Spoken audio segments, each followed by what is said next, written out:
What's going on, stream? Tonight is the night we finish out one of the greatest stories ever told in gaming. We'll be finishing up Silent Hill 2, the main story, and we will also be tackling the Born from a Wish add-on DLC that comes with the PC edition.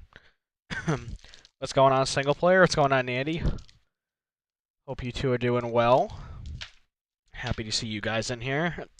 I guess we'll just hop right into it. I'm pretty excited. I got some snacks. I don't eat candy very much, but these are probably like one of my favorite candies to have. You're trying to get the game going at the moment. Hopefully you can follow directions. Again, if you look up like a guide on YouTube, it should be pretty. I don't want to say easy, but I think you'll be able to get through it. What's going on, Super Gamer? Welcome to the stream. Hope you're doing well. All right. Now this section, when I first got here, I was actually freaking terrified when I realized what I had to do. So I'll break down real quick what needs to be done. So this elevator at the top says the weight allowance is one person, right? It's like, okay. I'm thinking you gotta take off like some stuff, right? Put in a few weapons or something into here. And I go back in the elevator, it's still dinging and everything. We're gonna have to drop off every bit of our inventory into this shelf while we take the elevator. All your safety, everything you were using throughout the game as like a form of like comfort. Look at the pick and letter. No? Oh no! Did I need to do that for the ending? Is that actually like a requirement? Open up my candy. Maria seems like the better answer. Hold on. It helps? Okay, well hopefully I didn't screw myself. I mean, like I won't be like too upset if I don't get the ending I want, but damn it, I didn't realize that. These candies are really hard.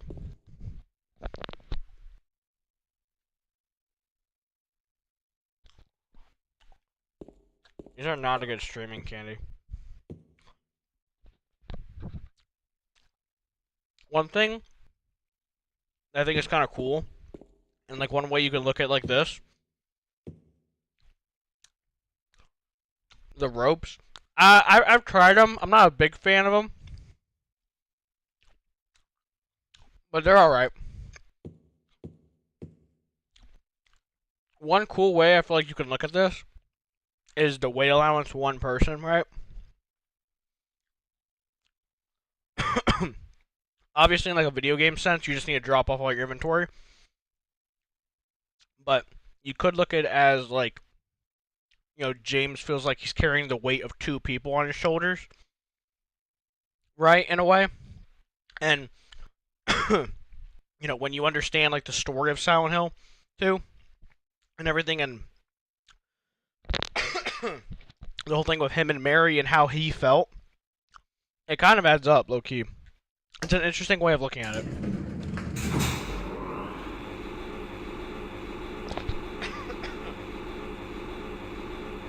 Because I feel like that's really clever wording for a section like this.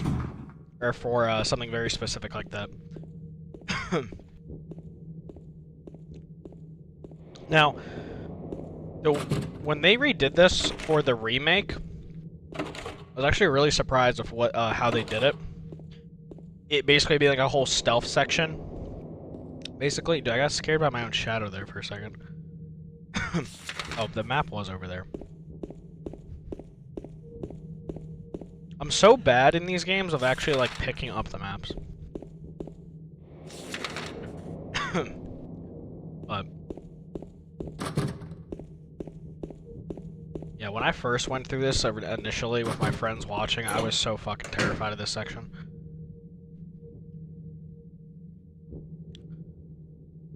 You talking about the HD collection?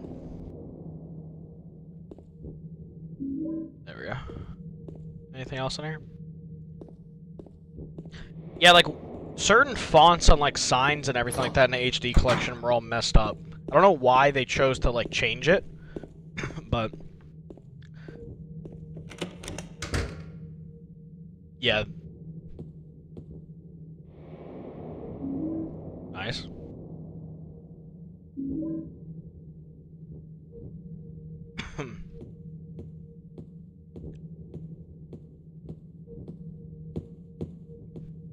They might have. There's gonna be one section of this part that is gonna fucking terrify me. When I first went down here in the original, or my first playthrough, I thought this whole area was just gonna be pitch black. And you couldn't see. For the most part, you're able to see, like, quite a bit. But there's one part where it is, like, pitch black. And I honestly feel like the over-the-shoulder camera perspective is gonna add a lot to that. I was so terrified when I was playing this in front of my friends.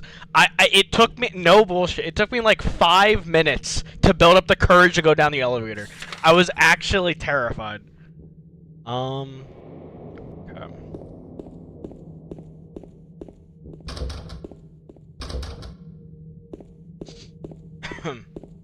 Because, yeah, I think we need to go down here. No, seriously, on a first playthrough, no spoilers and anything, this game gets in your fucking head. It seriously messes with you.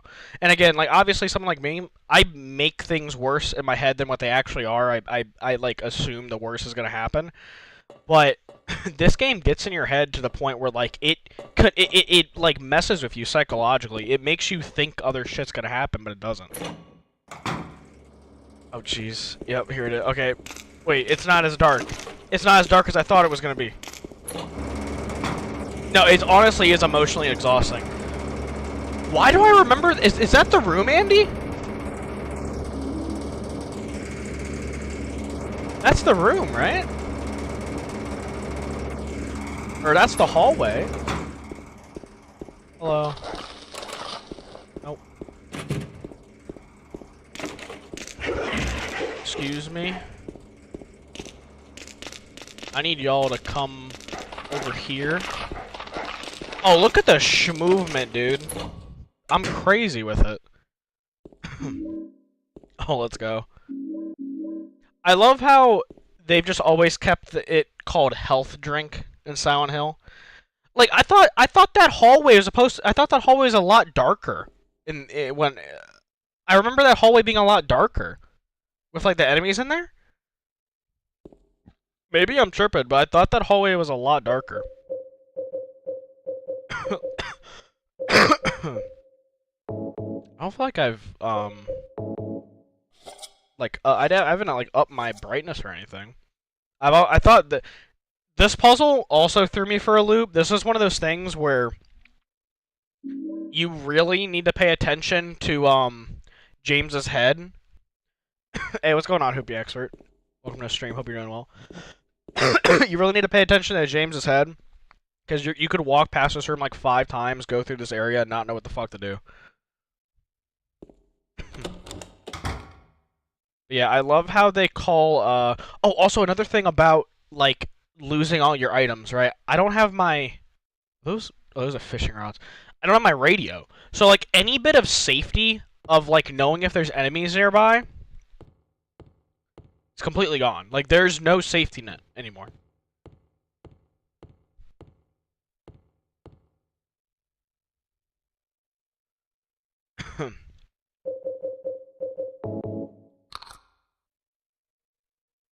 Sweet. It's honestly a genius section. I mean, like... they... I almost feel like they could have fucked with you even more. You know what I mean? But in the remake, they do. Like, they legitimately, like, really fuck you up. The pumping room. I don't know, is there... there's probably not much in there, I'd imagine. Well, yeah, of course. That's like a core component of like Silent Hill. That's like one of the most iconic. That probably is the most iconic item in the game. Because without the radio, the radio creates like the static to where you hear the enemies. Yeah. So like not having this now, like there's no safety net to where the like you didn't hear it, like throughout the whole game or now. Oh god, wait, can I use the elevator now? No. Okay, what floor do I need to get to?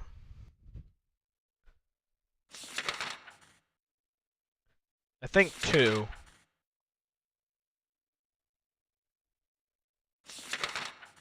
Yeah, 2.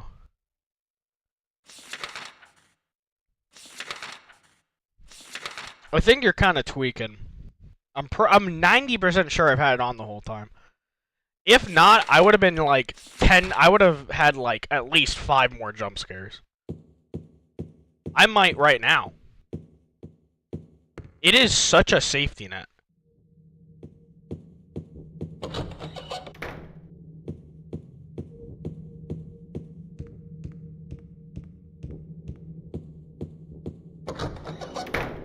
Yup.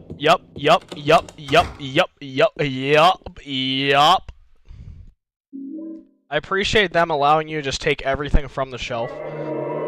Damn it, dude. Damn it. It low-key does become just like... It's just part of your subconscious. Damn it, dude. I really wish I looked at the fucking thing. Can I do it now?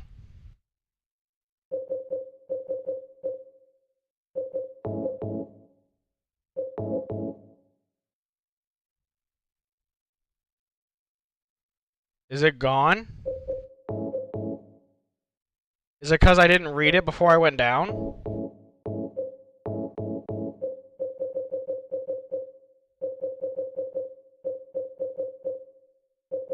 Does that happen no matter what, or is that just because I didn't read it before I went down?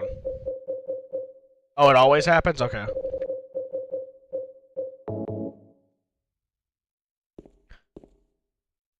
It was the letter from, Mary.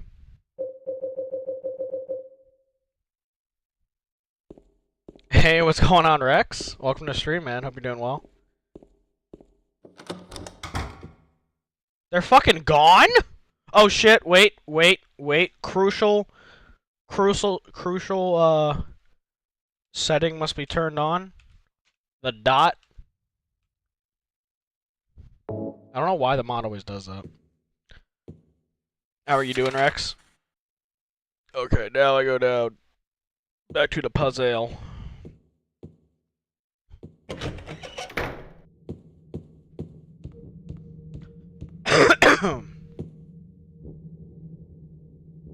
Oh, I did not mean to do that.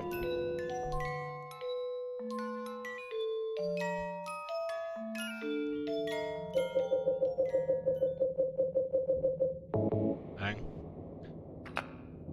Play the music, baby.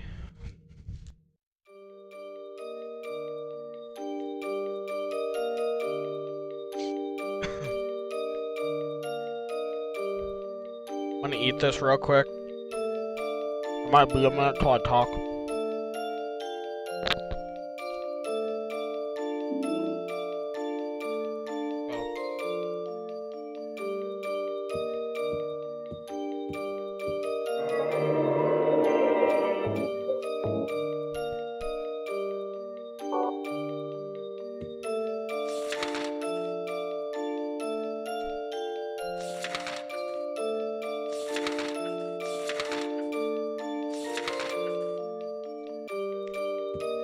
That was for the 3rd floor, yeah. Alright. Let's get a move on. Never mind.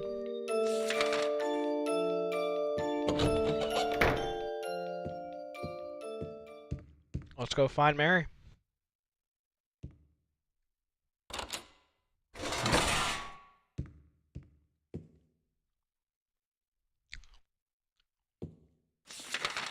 I'm honestly really impressed with how well the hotel section is with the mod. Like, that is so ominous. Just a dark void. Literally can't see it.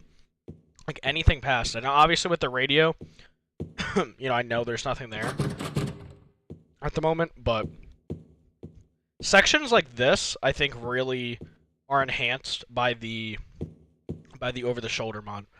I still have my gripes with it. I still think the base game is just better. Like, without the over-the-shoulder mod. I think it's just a better game. Certain camera angles and everything, like, are very deliberate. Like, when you first get the flashlight in the apartment buildings, and it's, like, the mannequin of Mary with, like, the clothes, right? When you go into the room, the camera's in the back of the room, and it transitions to you being on, like, the other side. And then, like, the flashlight's pointing at you. It's a very, like, memorable scene. That's kind of obviously changed with this.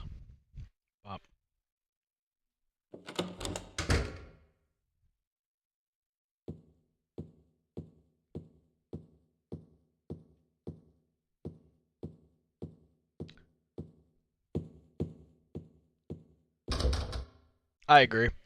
I love the hotel in the remake as well. The hotel in the remake, like, it slowly, like, it's so cool realizing in the remake that the hotel, when you first enter it, isn't in its natural state. It's like you're in the other world at the hotel already, and it's, like, fixed up. But then it slowly goes into reality.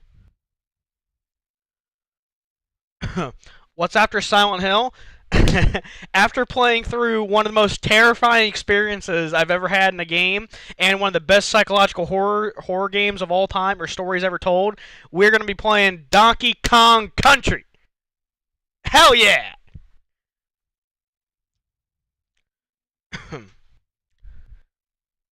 Yeah, the hotel in the remake was crazy. Alright. I'm going to shut my mouth now, because we're about to have arguably the most important cutscene of the game. So everybody get their popcorn.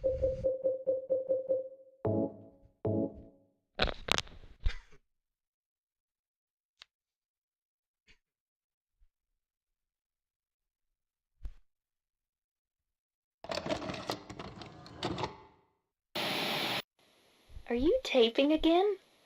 Come on. I don't know why, but I just love it here. It's so peaceful. You know what I heard? This whole area used to be a sacred place. I think I can see why. It's too bad we have to leave. Please promise you'll take me again, James.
I actually never noticed that.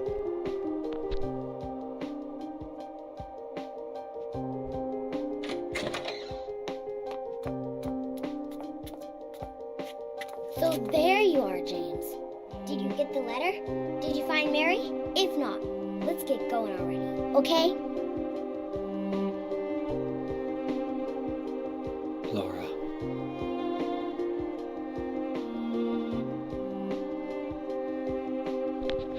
Yeah, I'm sorry, Rex. Hope your Mary's friend's alright. gone. She's dead.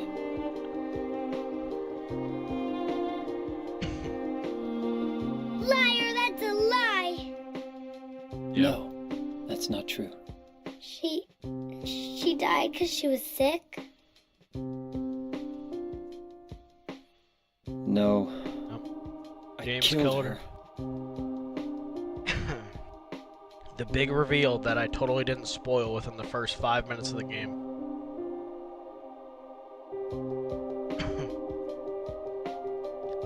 You killer! Why'd you do it? I hate you! I want her back! Give her back to me! I knew it! You Is that didn't like care super about serious, her. Rex? I hate you, James! I hate you! I hate you! I hate you! Regardless, I hope he's alright. She was always waiting for you. Why? Why? I mean, I can't defend myself for that. The only thing I could say is, I mean, it is like a 20-year-old game.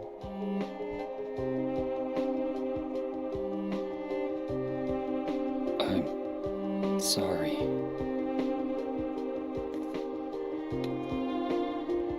The Mary you know isn't here. Oh, okay. Well, yeah, I hope he feels better. Hi, Nitro. Welcome to the stream. Hope you're doing well, dude.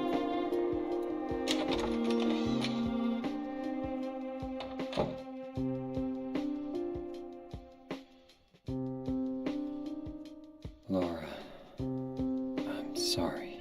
Excuse me. Not the time for burp seeks.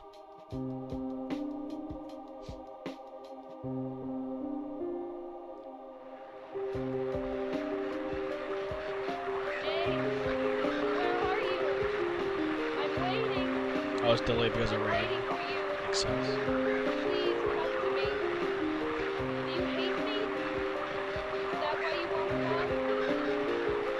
That voice!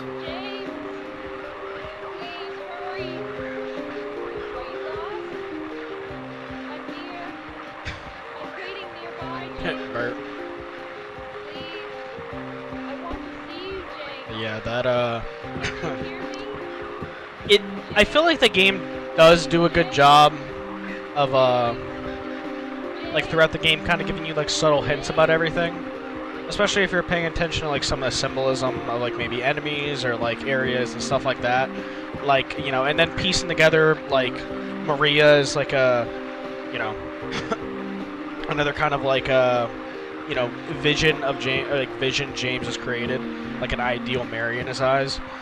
And like how when you're at the hospital she starts coughing, like there's certain stuff you could pick up on LeBron James. LeBron James and Silent Hill. But yeah, no, this reveal when I first played it initially, yeah, that as well. When I first played this initially, I figured something happened with him and James. Basketball player. I figured something James did is the reason why we're in this town and why so much shit's happening, but obviously I didn't piece it all together, so like, this reveal was honestly kind of insane to me for the first time I played it. And yeah, James killed his wife. He felt like she was essentially too much of a burden to handle and didn't want to deal with it anymore. He caved in. He mentally broke. Yeah, you did, Nitro. You fucking did this, Nitro. This is all because of you. This is all because of you, Nitro! You killed Mary! God damn it, Nitro! God damn it! I did it! Jesus Christ.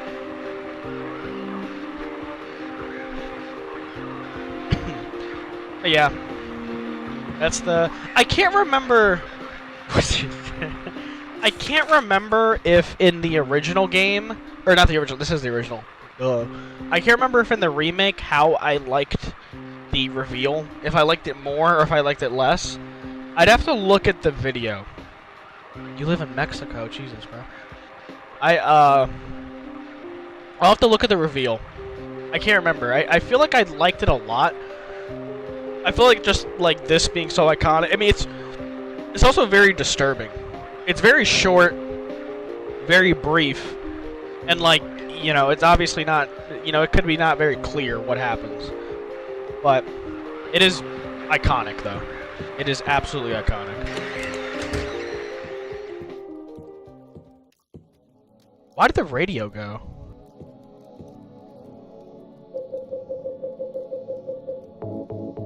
Why'd they take my flashlight from me?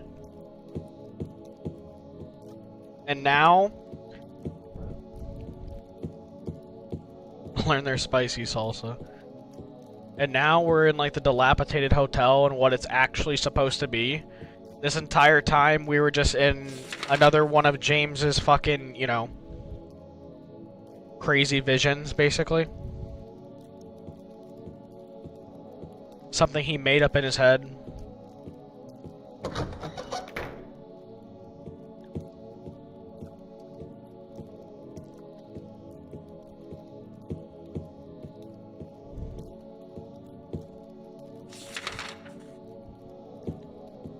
Now is that kind of because you covered in spicy sriracha sauce? I feel like that would hurt.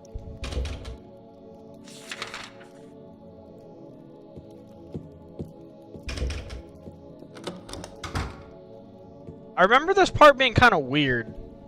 It's like some like it's like each door teleports you to like a different area or some shit, right? Or something.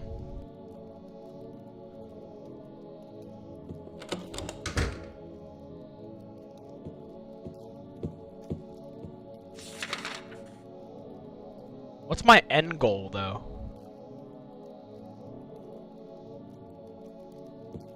You're gonna look it up, Rex?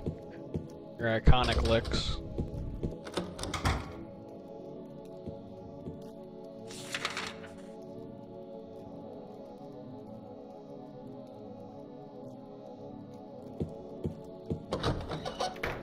Andy, is there like a pattern to this part?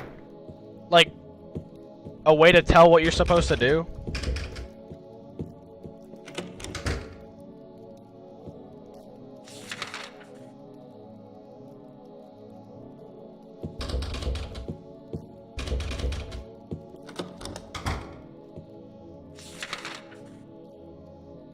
Oh, no worries.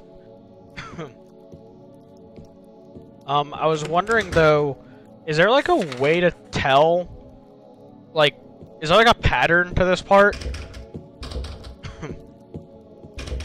Hold up back, Andy.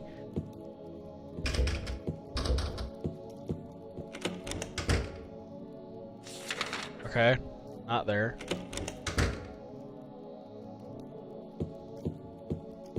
Yeah, I don't really remember this part too much.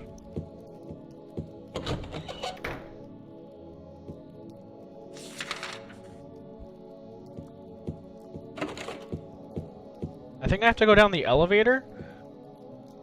And they stock you up. Yeah, okay.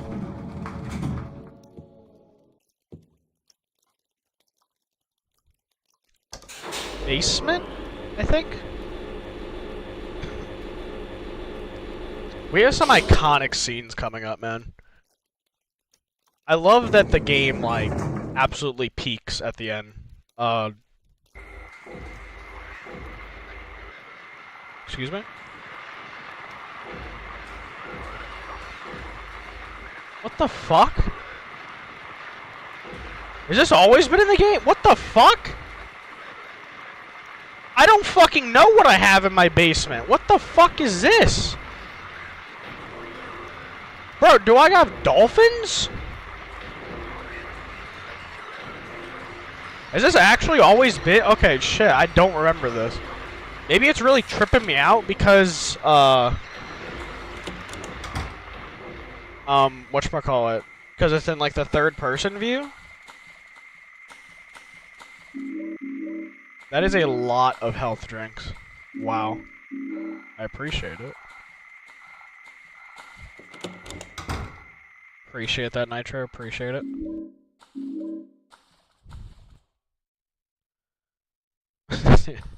Yeah, my fault. It's been a rough summer so far.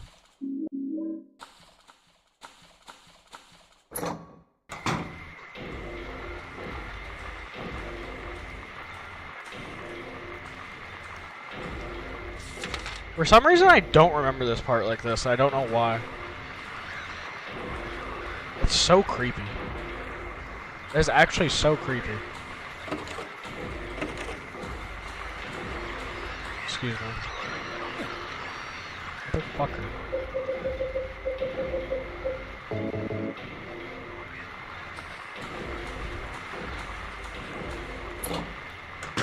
Oh! I'll shut up again. They really do. They look like tadpoles.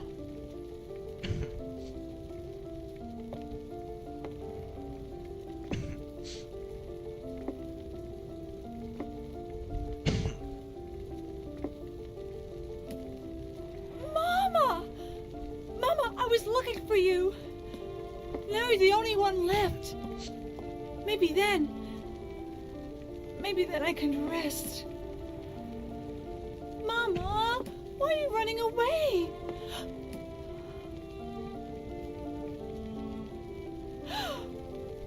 You're not my mama. It's you. Oh, I'm sorry. Angela, no.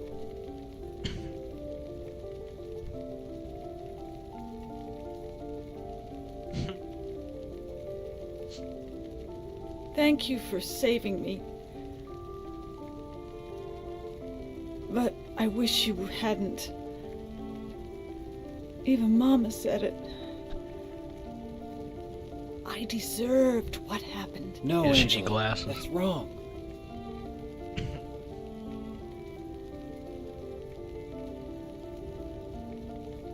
No. Don't pity me. Does she have something in her right ear? I'm not worth it. What is that? Or maybe you think you can save me. Like an earpiece? Will you love me?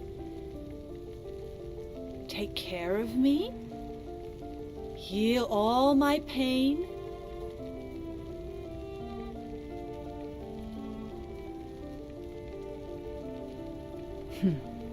That's what I thought.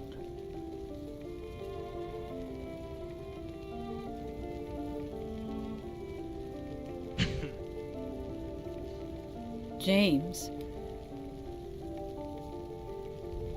give me back that knife. No. I won't. Saving it for yourself? Me? No. I'd never kill myself.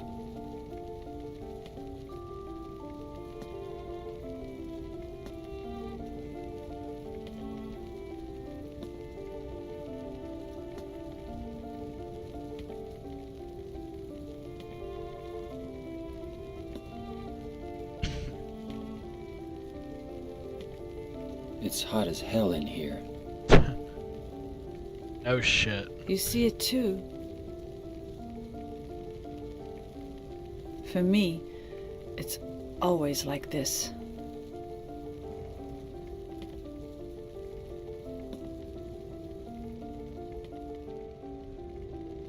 She said the thing. One day, I want to watch like a full-blown like comparison video of the remake and the OG, like cutscenes and like dialogue and everything. Because honestly, damn, you can like really see her go all the way into the fire.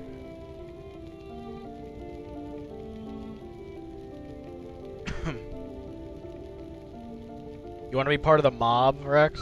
Nah, I know you meant mod. I know. I will.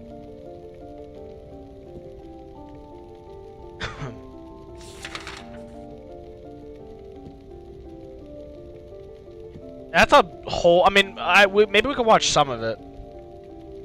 But that's probably like a whole lot of like it's probably like a long video. I'd be down to watch some of it though.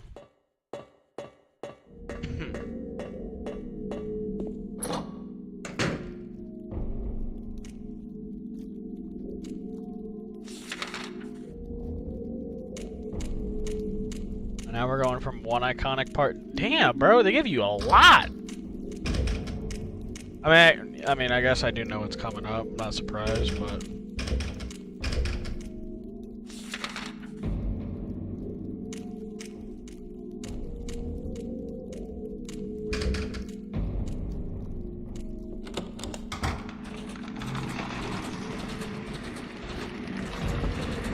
Uh-oh. I forgot about these guys here.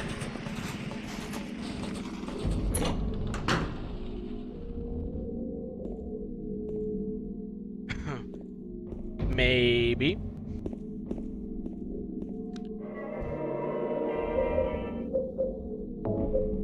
Super iconic.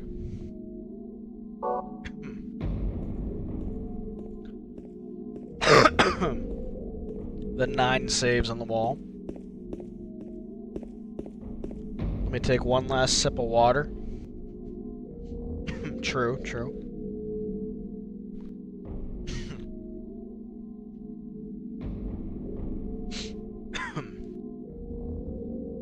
Let's do this.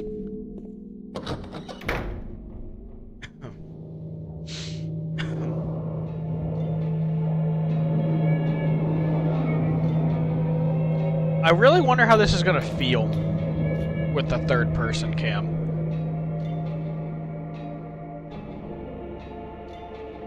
James! I mean, we may do. Leave her alone! Leave us both the hell alone! Ah! Why does he get like a slight accent?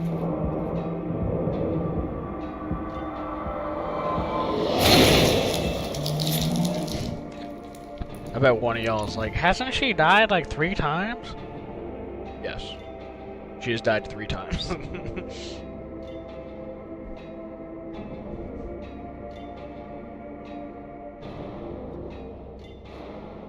I was weak.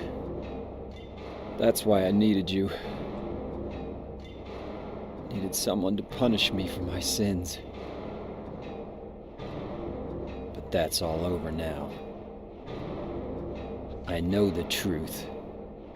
Now it's time to end this. Alright, let's see how this goes.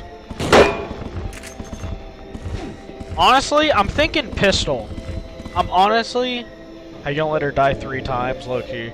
I'm thinking pistol. It's fast and I have like literally like 300 bullets. I'm a man with hella ammunition.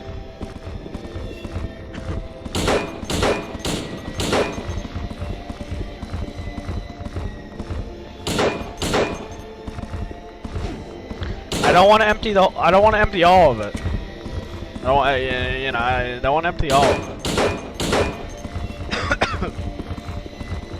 I remember, Andy, when we got to this part in the remake, we both forgot that this part was even like coming up, like this boss fight.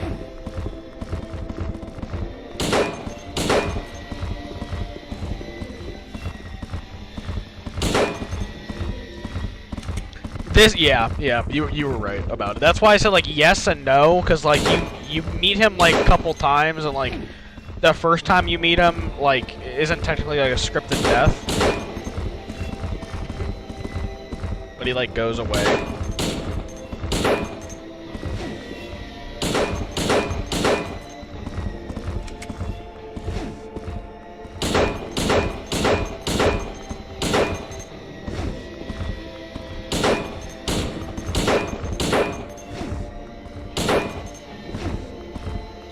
That's some good dodging I got right there, low-key. We have so much ammo. Bro, I have so much ammo, I could arm a small militia. Like, dead ass. Like, James could literally, like, arm a small militia. I don't think it matters. I'm pretty sure it doesn't matter. Like, I don't think it's, like, considered armor, like, in the game.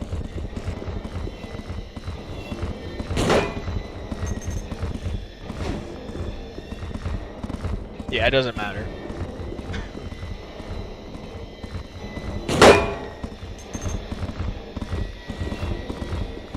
Plus, like, I think when you aim, like, for their actual body, and it doesn't hit, like if it doesn't, like, give, like, a noise, so, like, it's hard to, like, indicate, like, if you even hit them. At least if you aim for the head, like, you know you hit them. And since it doesn't matter, like, you probably just should.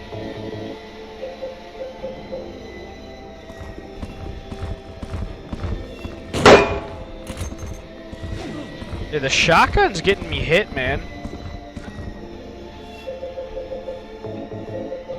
Let's try the rifle.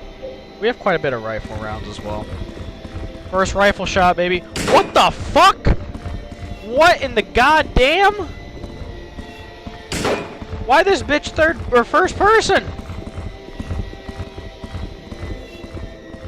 I'm playing Call of Duty right now. This is the only gun that does this. Oh, we found a slight bug.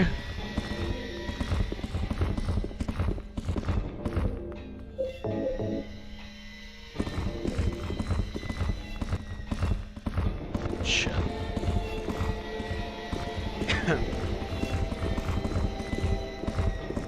True. I love when games, like, play into that joke. Like, how the hell do you have all this shit in, like, in your pocket?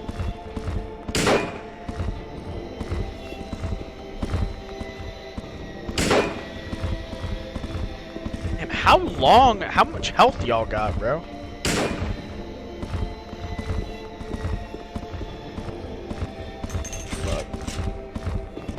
I do need to save some of the rifle rounds. I'll shoot 4 more, and then I'm saving the rest. Yeah, depending on the game, I like that. Like, there's mods I've installed for, like, New Vegas and Skyrim where it does that. I think it's pretty cool.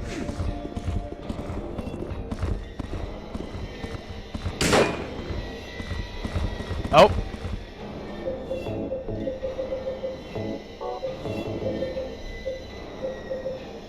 Let's go, team.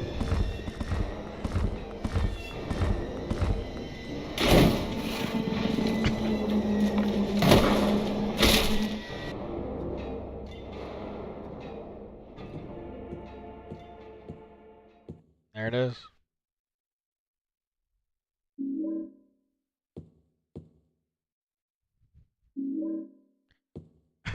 What's the, like, significance of this, Andy? Is there, like, a lore reason of this? Does this, like, represent, like, Maria and this represents, like, Mary? Or, like, or this represents Mary, this represents Maria? Right? Isn't that, like, the symbolism of this?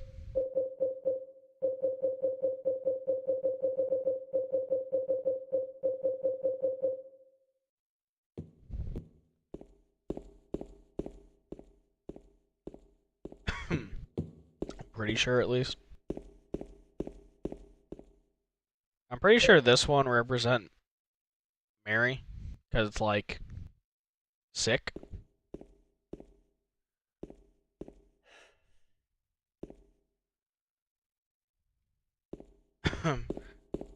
I mean, their job was done, I guess, you know? What do the eggs represent anything? Cause yeah, I remember the eggs don't mean anything. That's interesting. That's probably like one of the only things in Silent Hill 2 that doesn't have like some kind of like hidden symbolism. Cause yeah, I remember the hell? I need to do both. I remember the apple from the remake. I thought that was pretty cool. Like literally this and like the guns are like the only things that have like no actual symbolism. Is that supposed to be a face? I've never noticed that. But I'm gonna shut up again when we get down this hallway.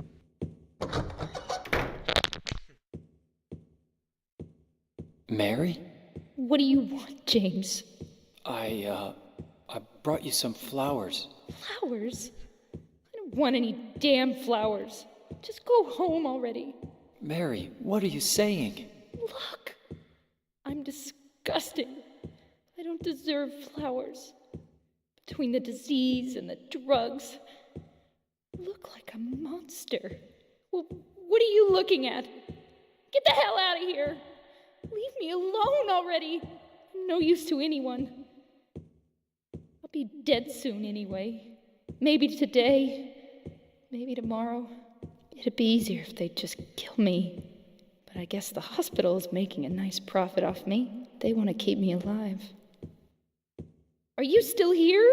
I told you to go. Are you deaf? Don't come back. James, wait. Please don't go. Stay with me. Don't leave me alone. I didn't mean what I said. Please, James. Tell me I'll be okay. Tell me I'm not going to die. Help me.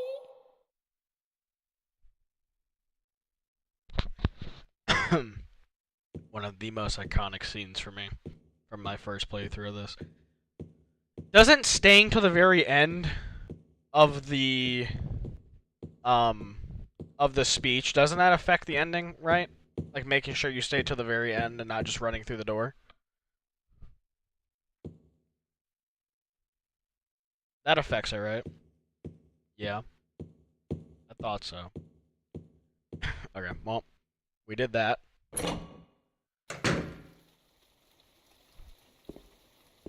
Gosh. I still think this boss fight is pretty iconic and pretty sick for the game. This probably is the best boss fight of the game, the one coming up. I mean, to be fair, that's not saying much. We had some pretty... That is probably the weakest thing about this game, is the boss fights are pretty rough. Like, story-wise and everything, like, they all, like, you know, are, you know, pretty impactful and pretty deep. But, gameplay-wise, they're kinda shit.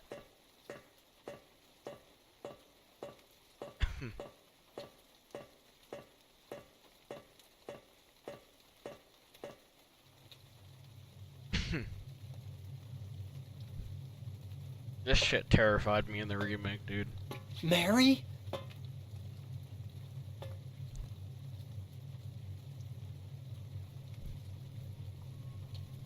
When will you ever stop making that mistake? Mary's dead. You killed her. Maria? It's you. But I don't need you anymore. What? You must be joking. But I can be yours. I'll be here for you forever. And I'll never yell at you or make you feel bad. That's what you wanted. I'm different than Mary. How can you throw me away? I understand now. It's time to end this nightmare. No, I won't let you. You deserve to die too, James.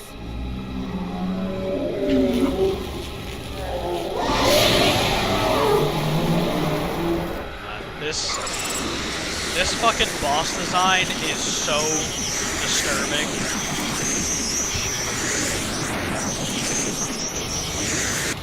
Damn, get off me!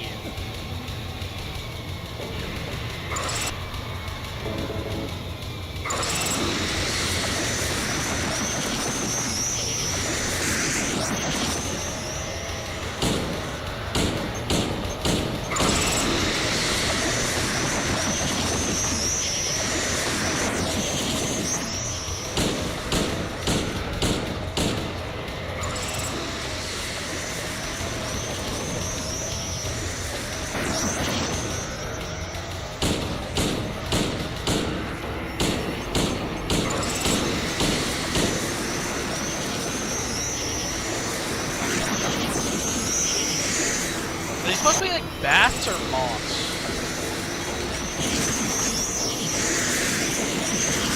No! Get off me!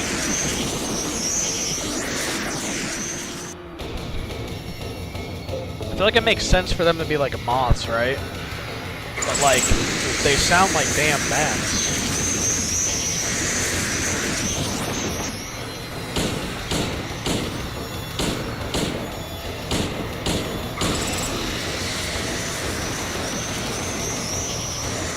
Yeah.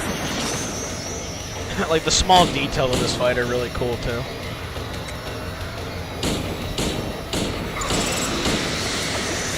They're moss, yeah. That's what I figured, but I feel like they sound like bats, low-key, right? Dude, the rifle is so weird. Look at this tech, chat. Instead of reloading from outside, you just reload from in the menu and it's faster. My friend taught me that.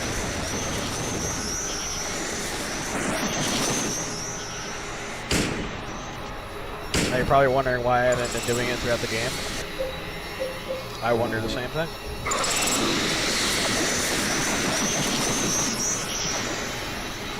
That's weird that the rifle glitches.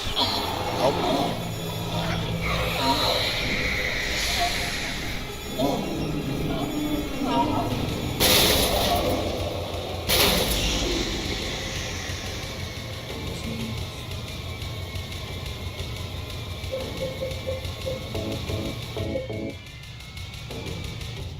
James. James.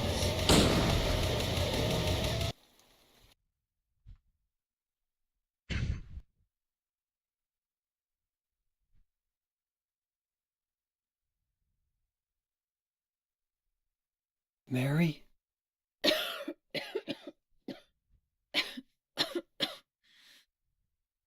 James. Forgive me.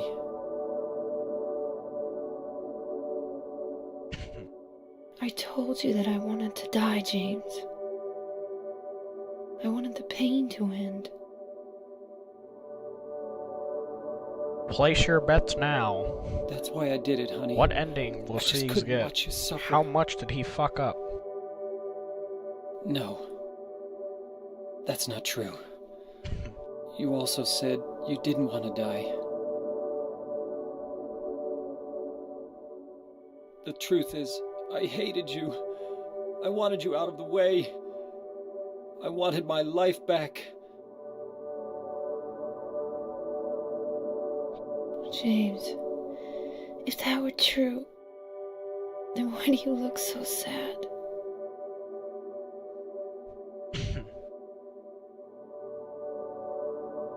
Mary?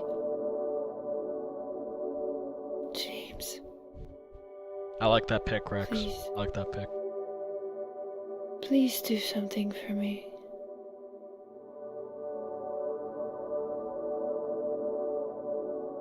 Go on with your life.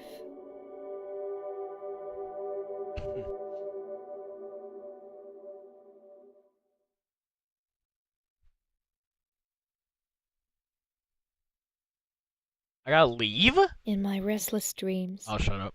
I see that town. Silent Hill. You promised you'd take me there again someday, but you never did. Well, I'm alone there now, in our special place, waiting for you. Waiting for you to come to see me. But you never do. Yeah, this is like the good ending. And so Rex. I wait The water ending's wrapped considered in my like the cocoon more of canon pain ending, but yeah. and loneliness. I know I've done a terrible thing to you. Something you'll never forgive me for. I wish I could change that. But I can't. I feel so pathetic and ugly laying here, waiting for you. Every day I stare up at the cracks in the ceiling, and all I can think about The ending where the is how aliens come. unfair it all is. The doctor came today. He told me I could go home for a short stay. It's not that I'm getting better. It's just that this may be my last chance. I think you know what I mean. Even so, I'm glad to be coming home. There's like joke I've endings you can missed get, you like meme terribly. endings. But I'm afraid, James. I'm afraid you don't really want me to come home. Whenever you come see me, I can tell how hard it is on you. I don't know if you hate me or pity me, or maybe I just disgust you. I'm sorry about that. When I first learned that I was going to die, I just didn't want to accept it. I was so angry all the time, and I struck out at everyone I loved most. Especially you, James.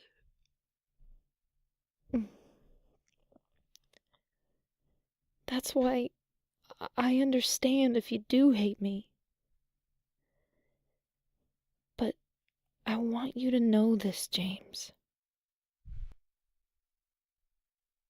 I'll always love you. Even though our life together had to end like this, I still wouldn't trade it for the world.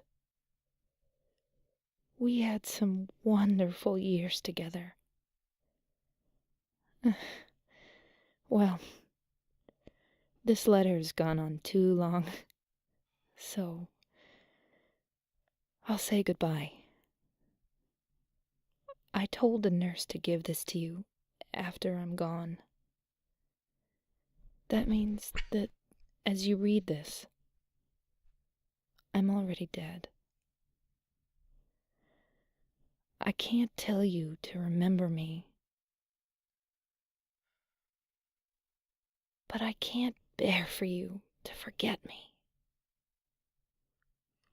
These last few years since I became ill, I am so sorry for what I did to you, did to us. You've given me so much, and I haven't been able to return a single thing. That's why I want you to live for yourself now. Do what's best for you, James. James, you made me happy. God damn. That last part. That last part gets me every fucking time, dude. The "you made me happy" part.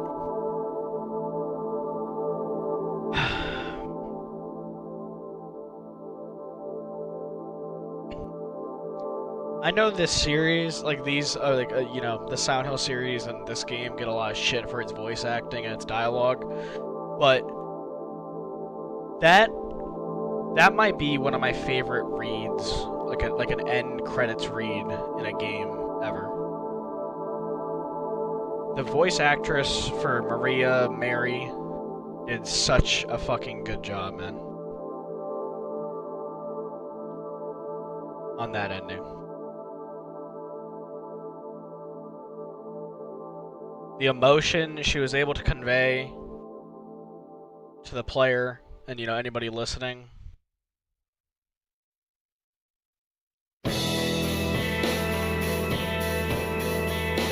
Round of applause for Silent Hill 2.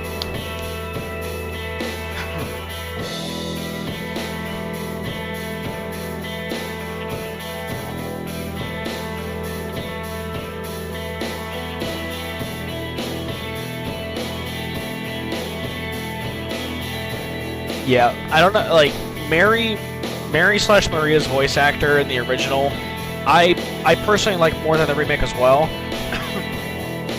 And there's some performances by certain characters like Angela in the OG that I like more than the remake, but that end read, and even the end read in the remake, like, honestly, it gives me goosebumps, and definitely the first time I listened to it, it about damn near brought me to tears.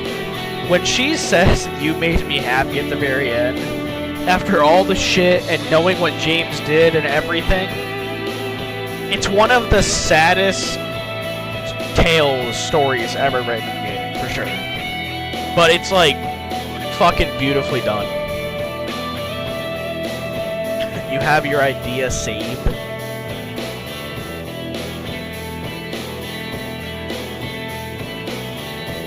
What's your idea, single player? What's the Rebirth one? My first playthrough of this game, I got the water ending.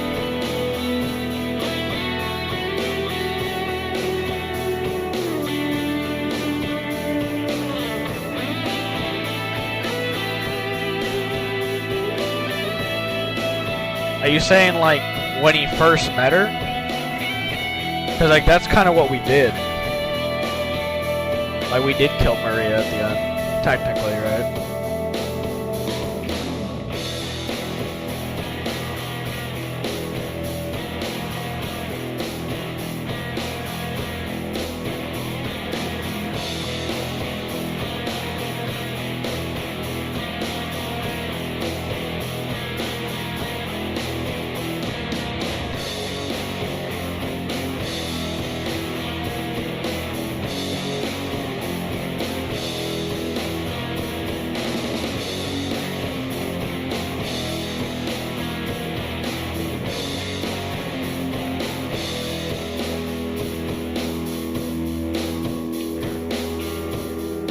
Are you saying this as like an ending or like during the game?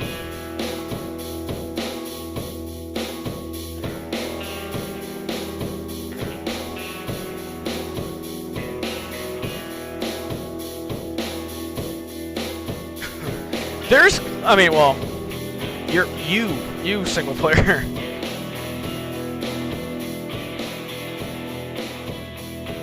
I know Rex is talking about an ending. Are you talking about? Nah, no. I mean, you doing that as like maybe an ending would be kind of cool. But during the game, nah, dude, that would defeat the purpose of the Maria character like so much. Like literally, you wouldn't have like the ending half of the game without Maria. Like what Maria symbolizes to James is like so much. It's so needed throughout the entire game. What do you mean, nah? Nah, I'm saying nah. Like, James finally gets out of his fucking, like, you know, delusion and is able to realize, you know, what he's done. But but, like, that completely takes away from, like, most of the story. Like, that'd just be, like, shock value. Like, if you, like, where would you even, like, add that in? Nah, I mean, I'm just gonna be biased as fuck. Anything that changes the story of this game, I'm gonna say no to. The pacing, the characters, the symbolism, everything of this game is so well made and laid out, it does not need to be touched. Like, every character has a purpose, every scene has a purpose, everything leads up to this fucking moment. Nah. It wouldn't make sense. It just wouldn't make sense. It wouldn't make sense that he lashes out like a Maria, and then you just go through the rest of the game. Then the whole... Then you miss out on the whole scene of her in the labyrinth. Right? Like, you miss out on that shit. You miss out on the whole scene in the labyrinth. You miss out on so many key details if he just kills Maria. That's just like a...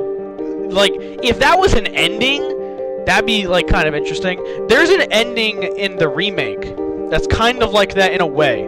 Where, like, James is basically, like, full-on, like, dickhead. Where he, like, leaves Silent Hill with Maria, and Maria starts coughing, and he's like, "You better do something about that cough."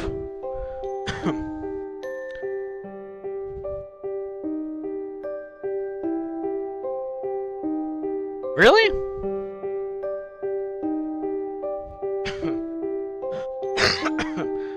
Are you talking about, like, specific place? Andy? Because, like, I've definitely shot her before, like, in my original playthrough, and I don't think the game ends. Or, it didn't end for me. Do you have to kill her, or is it just shooting her?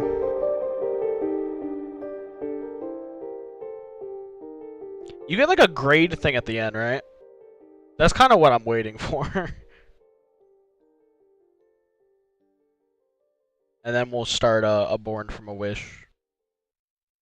Let's go! I don't know if 5 stars is good, but let's go. Give it up for me.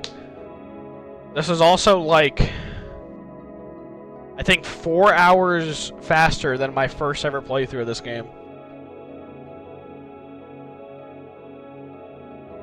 Dude, I did not use my fucking gun ever. I saved a lot. Yeah, I saved a lot. Dude, I did not use my gun ever. I killed 9 enemies with a gun? Maybe it's like in that specific point it happens. Because I definitely shot her in like the hotel on accident. Or not the hotel, the hospital. What's like the max stars you can get?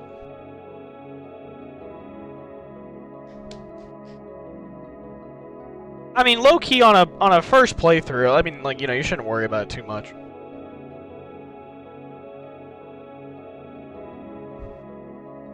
Well, I mean, I guess yeah. If you want to fight the enemies on the street, yeah. But I mean, I basically killed every enemy I saw. I'm just surprised I didn't use my gun a lot, dude. I only killed 9 enemies with my gun. I'll take that, dude. I'm preparing for Silent Hill F. This is my Silent Hill F training.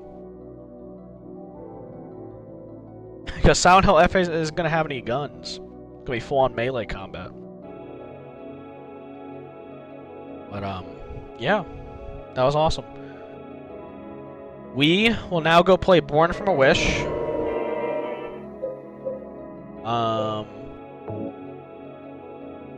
10 max stars.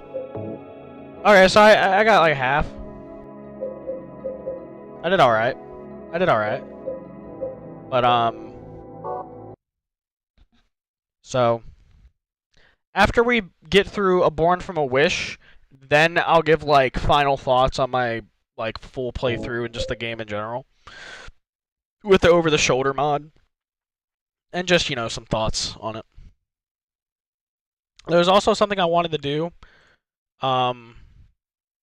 before I get off. I wanted to give, like, a quick little... You know, I had the one stream where I talked about like my favorite video games of all time. I kind of want to do the same, but for my horror games. Now, it won't be nearly as long. I literally have played through 9 horror games, so it'll be quite fast. But I want to do that because yeah, this stream is gonna be quite short compared to the other ones, unless I really get stumped on a Born from a Wish. But I low-key want to make sure, Andy, are you here before I start this? Because I know like you've been really excited for me to play through this, and I don't want to just start it without you being here. I low-key actually might take this time to go to the bathroom.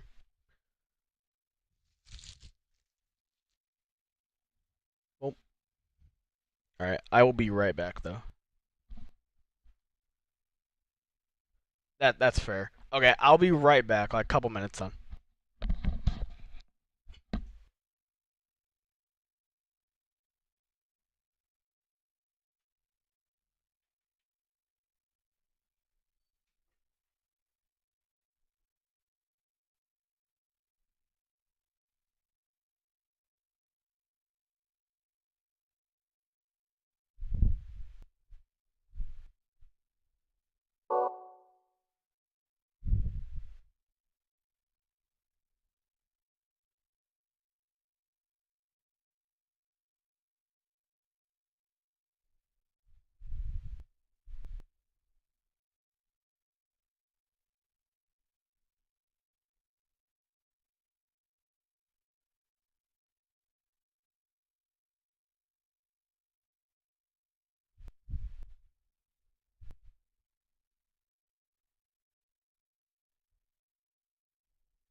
James, honey, did something Alright, I'm happen to back. you?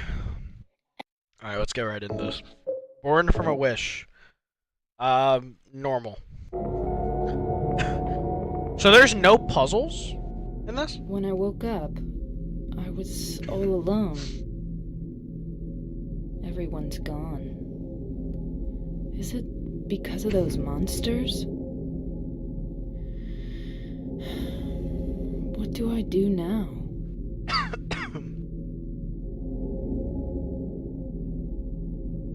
Do I fight and live? Or do those monsters get me? I don't have any reason to go on living. But I'm scared to die.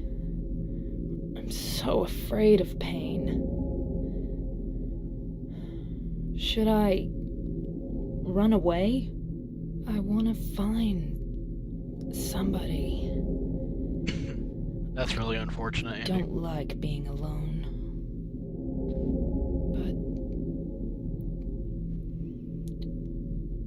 But is there anyone left alive?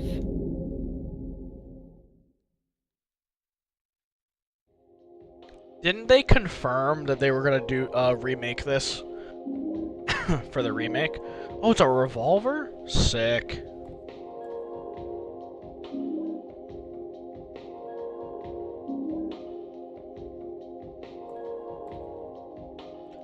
They didn't confirm it? Huh. I thought I saw somewhere that they did.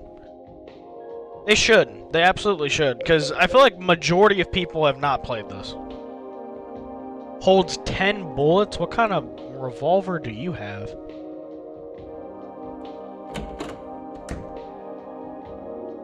Huh.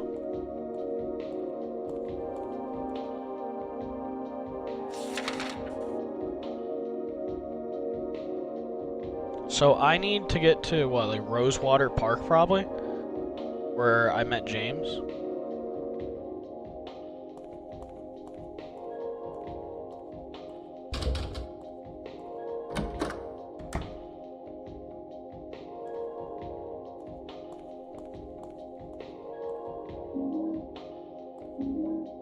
You got a cleaver?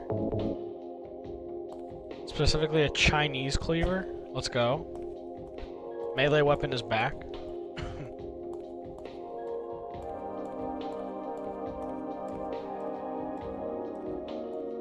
This is pretty cool, low-key.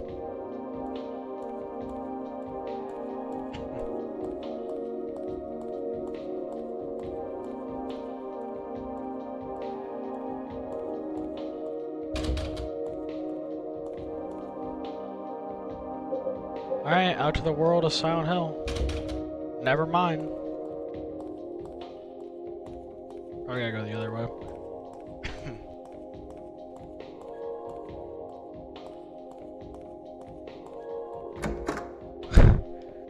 Dude, I have a friend that makes that joke every time he can. Every possible chance he can make that joke, he does. So, Maria, I'm not gonna have the radio then, right?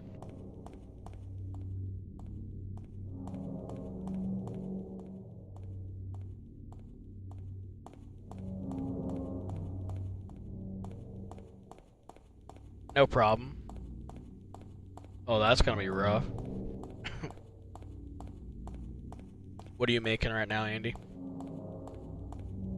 Oh, hello.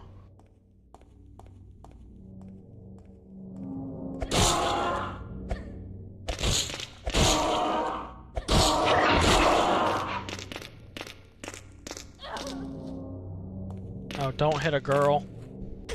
You motherfucker. That dog? Vegan meatballs or red sauce. Nice. Why do they sound different?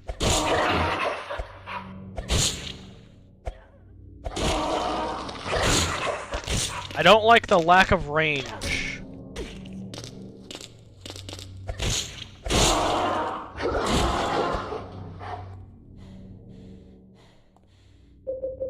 Well, that didn't go too hot. Well, like, the hit sounds the same, but you don't hear, like, the dog noise in the background?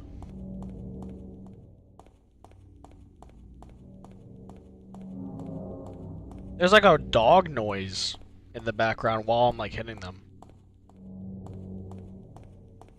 Yeah, Rex made a dad joke, basically.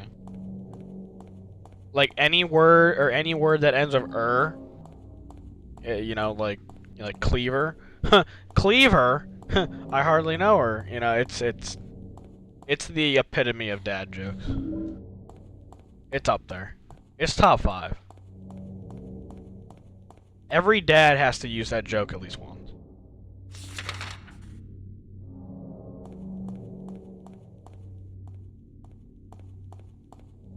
I think I've heard of that brand before.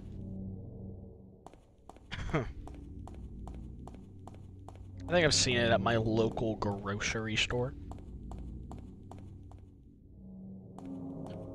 So when is Silent Hill gonna implement a motorcycle?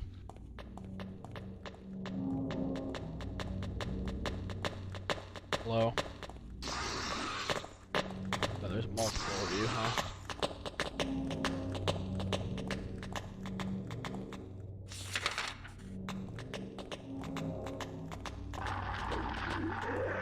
Or like a dirt bike, you know? I'll take a dirt bike.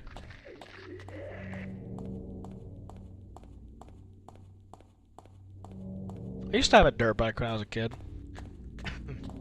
One time it ran out of gas while I was far from home.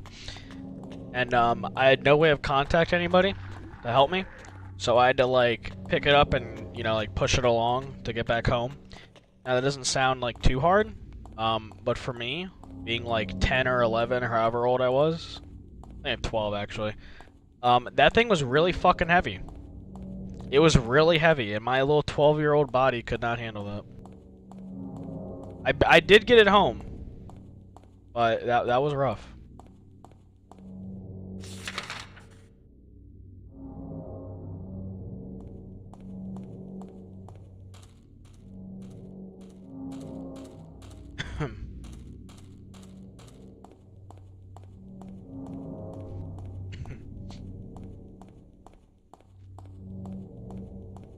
Excuse me.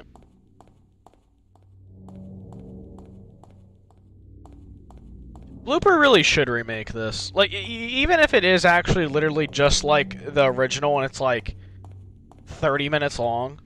Like, fuck it, right? Like, why not?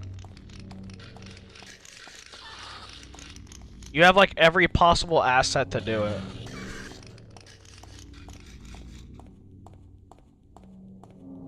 I mean, like, you don't have to, you know, we don't have to have like a boss fight or something. Like, you can make it as basic as possible. It would just be cool to have. Like, die-hard fans would just be happy to play as Maria, basically, is what I'm saying.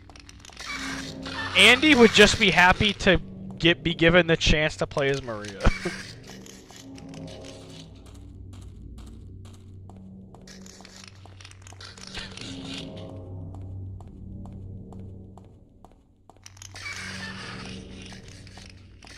I mean, understandably, though, I mean, like, I'm sure Konami went to them and was like, look, because, I mean, look, the Silent Hill 1 announcement came out, like, super fast, like, way faster than I would have expected. So, I'm sure Konami, after seeing the sales of Silent Hill 2 and the positive response, went to them and was like, look, after you're done making your Chronos game or whatever, which I would like to play at one point, we want you to remake another game for us. Like, go for it. You have full fucking reign. And they better keep that same director. I forget his name.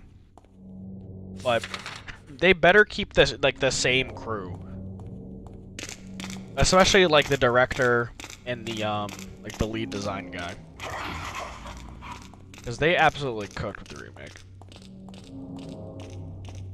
It's not even, like, comparable. I can't remember the name. I know it was like a... No, like, of like Blooper. Of like Blooper. It's like some white dude with a beard. That's about all I know. Like the like for the remake, like the lead guy for the remake. Basically the guy that was like in charge of like most of the changes. Because I think the changes that were made for the remake were so well done. Yeah, something with an M. Yeah. Uh-oh. Uh-oh. Over the shoulder mod showing stuff I shouldn't see. I mean, fuck it, dude. Bring back the whole gang. Bring bring back all of Team Silent. Fuck it, why not? Nah, they're probably doing their own shit, but I am super curious of how they're gonna do Silent Hill 1, man. I'm so serious. Like Silent Hill 1, I really think they could fuck it up. Like, I think there's a greater chance of them fucking up Silent Hill 1 than there was fucking up Silent Hill 2. And I know that's like kind of crazy to say because Silent Hill 2 has such like so many layers to it with its story that if you get the wrong beats, you are going to, you know, you're gonna mess it up pretty easily. But like I feel like Silent Hill 1, I feel like they're almost under more not more pressure. But I feel like there's a certain feeling of like Silent Hill 1, at least when I played it, that's very different from Silent Hill 2. Especially with like certain monsters and everything. And certain just like certain things about the game. Like the game has a lot of like odd camera angle choices as well. It has like the one like camera angle where you're going down the staircase or you're going up it or whichever one. It's like a centered view staircase. One of the best scenes from the game. And then like the very beginning of the game when like you're going down the alleyway and the camera's like constantly changing in like a very cinematic way. Like there's certain things that was done in Silent Hill 1 that have to be done the right way or they're not gonna it's not gonna feel like Silent Hill 1. So I don't know. That might be like a hot take because yeah, like obviously like Silent Hill 2 with it being such a layered game with its depth and its story. It is pretty. There's a basketball hoop? Dude, I bet Maria would be in the WNBA. Low key. She'd be like an enforcer. No, I am excited though for them to remake 1. And I mean, them remaking 1 is essentially them confirming they're making 2 or making 3. Like, there's no way because actually, I don't know. I wonder what is the most successful Silent Hill besides the remake? Because the remake's definitely the most successful now, for sure. What is the most successful Silent Hill game? Because, like, obviously from, like, people's perspective, it's Silent Hill 2. But not my memory, definitely not my memory. But from what I've seen of like people say in like videos and stuff, Silent Hill 2 did not sell well when it first dropped. Like it disappointed Konami, and because okay, the lore I think of Team Silent, I could be wrong about this, is after Silent Hill 2, they wanted to make a game like Silent Hill 4. That was their like initial vision. Konami told them no because the sales of Silent Hill 2 were so disappointing, and that fans were disappointed they didn't continue the story of Alyssa from Silent Hill 1. So that's why they made Silent Hill 3. And that's kind of why it's so much shorter than the other ones. And then they were able to make Silent Hill 4. So I wonder if Silent Hill 1 might have been like the biggest commercial success like from that era. I know SH2 is turned into like this it's turned into like this, you know, it's turned into this masterpiece. Not turned into, but, you know, more people have realized how good it is. But from what I've seen from videos, apparently the sales weren't as good.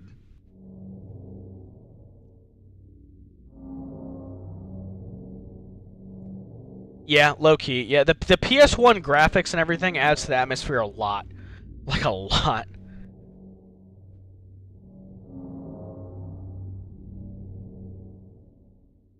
Fan favorite, yeah.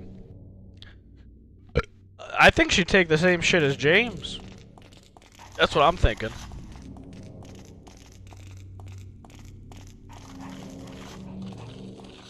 But again, I mean, I could be wrong about that. I might have seen that from like one YouTube video or something.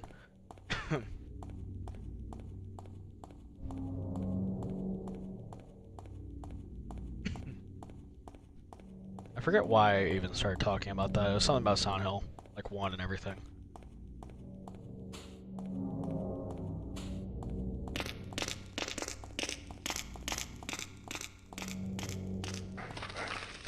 And at least for like Silent Hill 1 as well, you gotta think, it probably was a lot more successful at the time, because Silent Hill 1 is like, it's literally the first of its kind, right? Like, I feel like most survival horror games, like, I feel like none of them like really were, like Silent Hill was like very unique, right?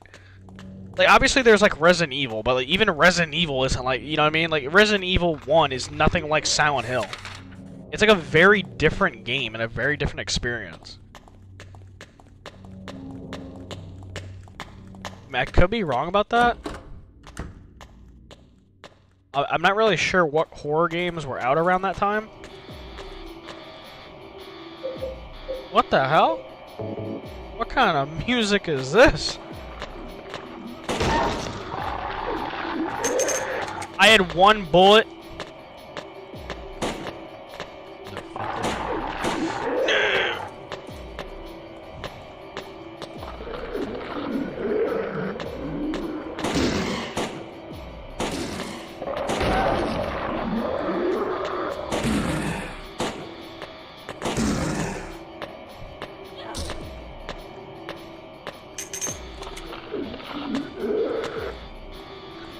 The like infinite loop theory, Andy, was like kind of hinted at in this game, right? Or not, well, not hinted at, but like they kind of played into a little bit with this game, right?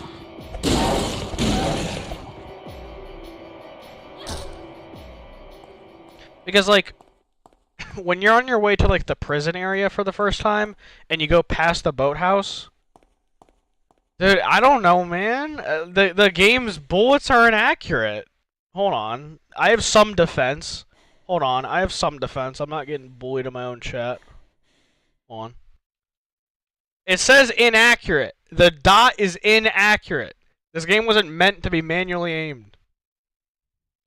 But why the fuck isn't it? Go out. There we go. Because I just, in this playthrough, I don't know if you were there for it when I found it, but I went past, like, the boathouse section before you do the prison. I don't think so. Like, the game was never made to be manually, like, you know, aimed. I don't think it's, like, I don't think you can actually change that. I think it's just, like, inaccurate to be inaccurate. But, I don't think in my first playthrough of Silent Hill 2, I ever went past the boathouse and found that dead body that resembles James and has like the map that has like blood splatter on it. I found that in this playthrough though. So honestly, when like the whole loop theory came out for like the remake and everything, and like they actually played into it a lot more, I never realized they kind of like hinted at it in this. I feel like you probably told me it at one point, but.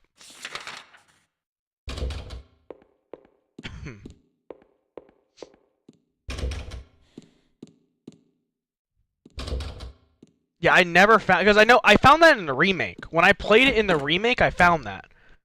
I never knew that was like in this game.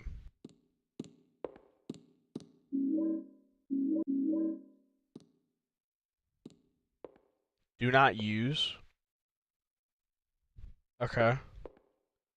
So we're gonna use it. Oh my gosh, dude. That's so cool. It's Maria in the background, dude. That's sick. That's actually sick. This is kind of cool. We're in a mansion? Oh, hell. Okay. This is a lot different than I thought it was gonna be. Oh shit. I'm not gonna lie. This is cool. Does your girl ever get a flashlight?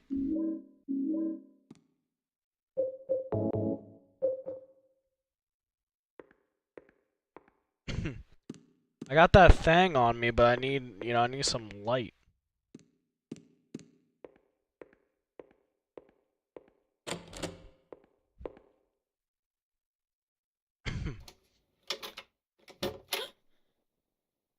Is somebody there? Open up. Hello? I mean, that's like a perfect example. I mean, that's a perfect description of probably how James feels throughout the game. Stop it. You're disturbing me. Thank God. I finally found somebody. Who the fuck? Can you open the door? No. But why? Is it really necessary for me to answer all your tedious questions? Yes. Oh, I didn't know that.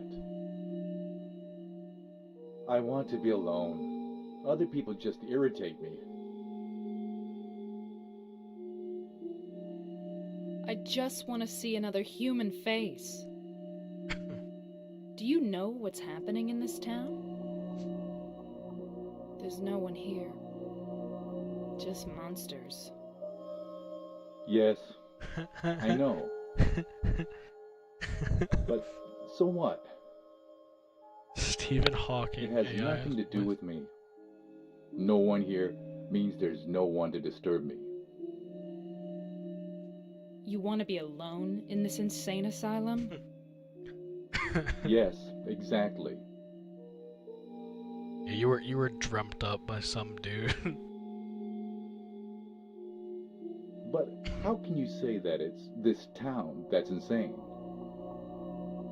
Perhaps it's we who are insane. Both of us. Hopelessly insane. Are you satisfied? Would you leave me alone? My name is Maria. It's like she had to think about it. What's your name?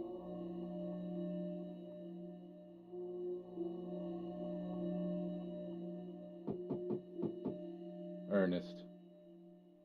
Ernest. Hemingway?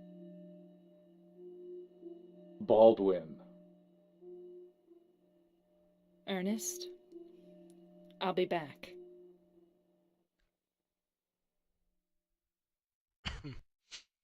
Is that character referenced throughout the base game at all? Honestly, can't remember.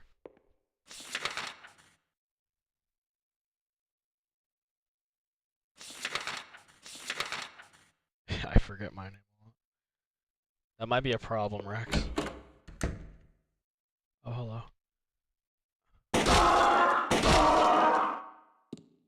No? Okay, so that's like a completely unique character.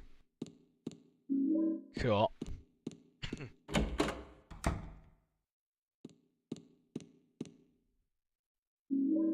A whiteboard?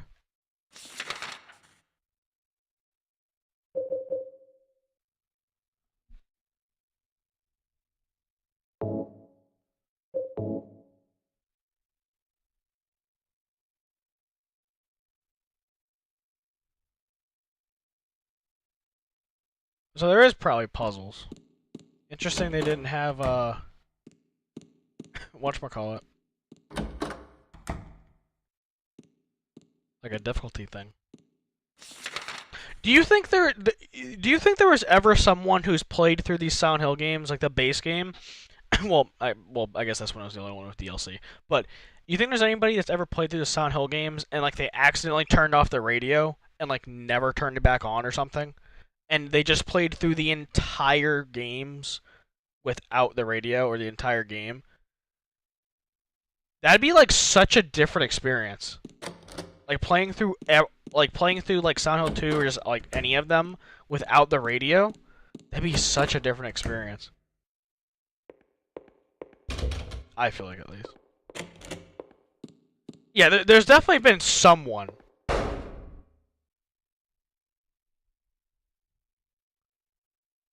Ernest?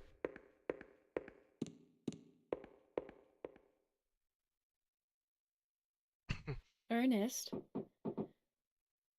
Are you there? No. I guess not. Huh.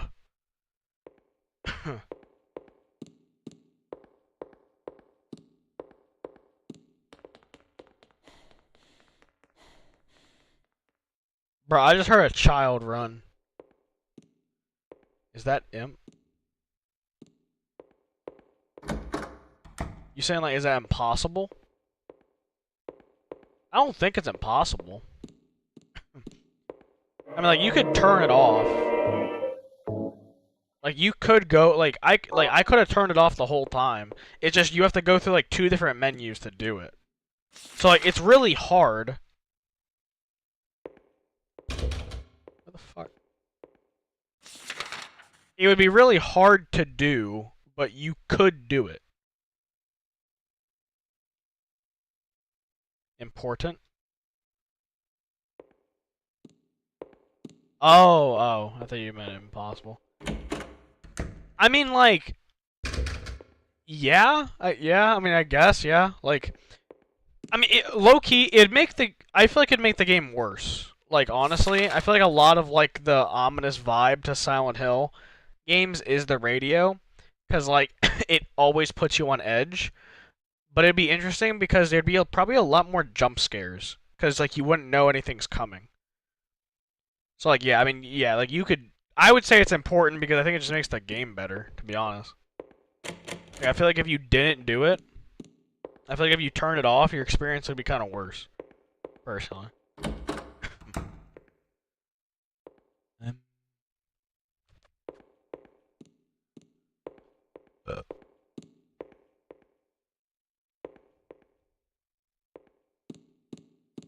Oh, I never even fucking knew that I saw this.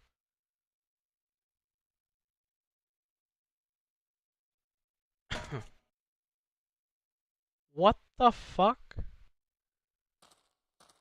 What in the shadow of the Colossus is this?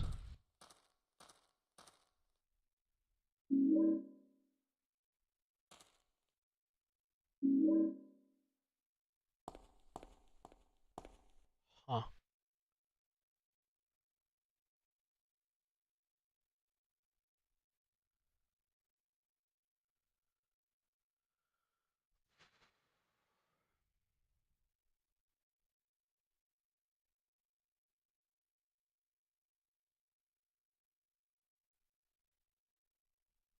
The boards cover all this.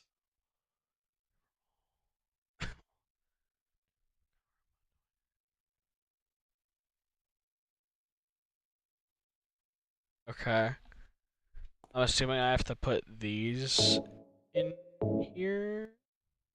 When the Dark Grail is found, I shall dedicate this thing you who denied death, grant us future fortune eternal. When the crimson words are found, I shall dedicate this thing.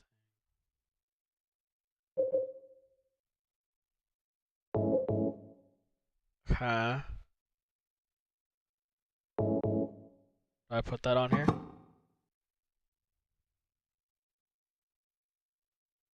Well, that didn't do shit. Do I have to match the color, maybe? I don't really have one.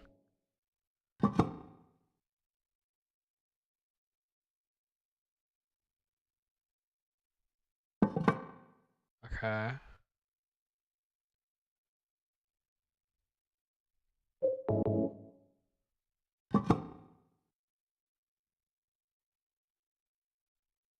Oh, wait. Can I put more than one in? Can I, like, stack them? Maybe?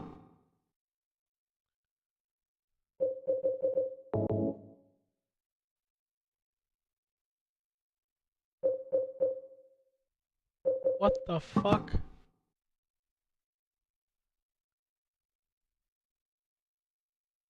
Oh, what the fuck is this?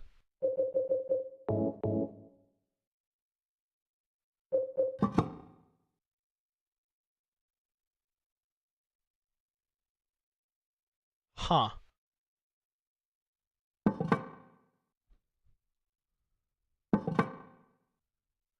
I mean, I don't think there's anything else I can do, so I think I have to, like, this is like what I have to do. Yeah, there's like a thing at the beginning, or like there's like a little like description. I was just kind of messing around with it for a second. Yeah, I'm pretty sure this is the only thing I can do. So, let's get puzzling. Along with you died joy, all that remains despair, and a future of meaningless tomorrows. But I will never give up. One, to see your beautiful smile again. One, to beg the blessings of the gods. I wait for that day. When the boards cover all the sadness, too, will be covered. But until my dreams return to reality, I will have to swallow all the pain. Do I have to block all the background? Is that what that indicates? Maybe.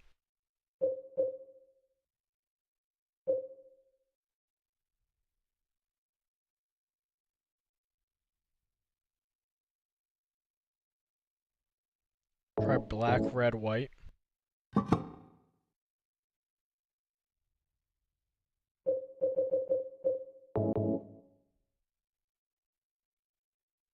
But then there's this shit.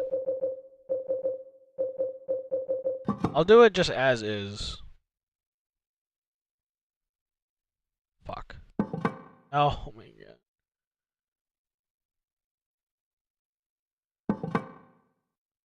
Hold on.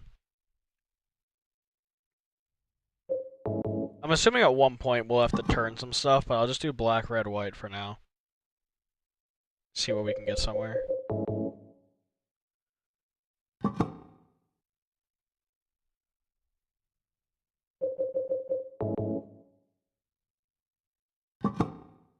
Okay.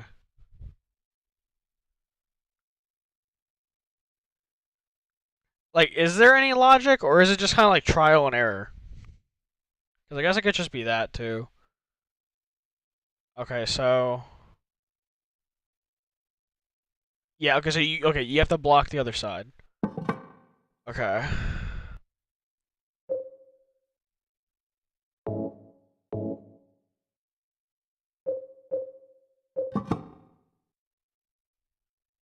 Uh-huh.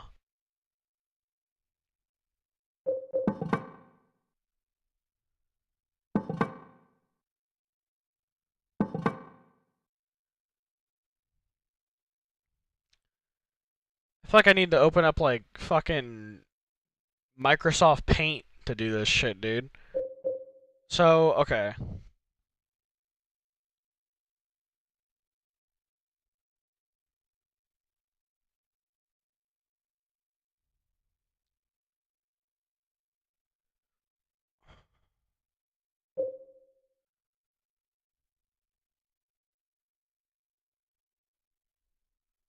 What do I do black, white, red?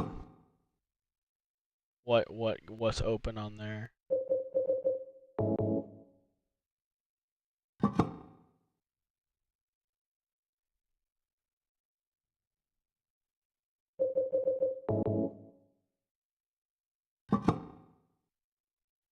Damn.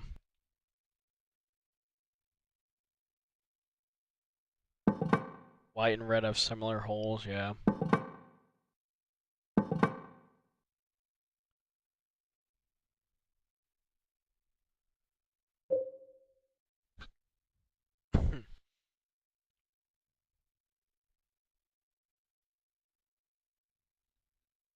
I'm gonna have to turn some of this shit, probably, right? Like, there's no way you can just do it without, like turning it.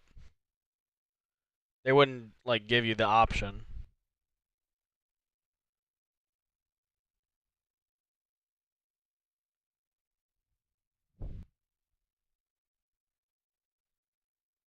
Yeah.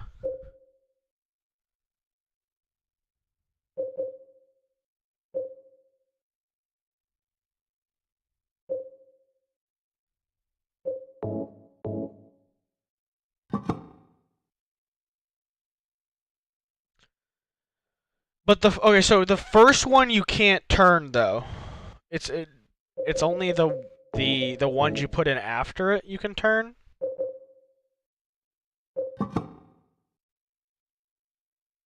Because it didn't give me the option for the black one there.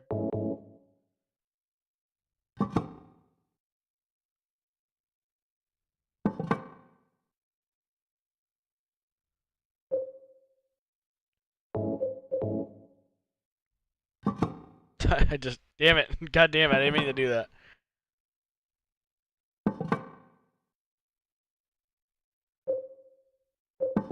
See all the boards? Okay.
Black and white.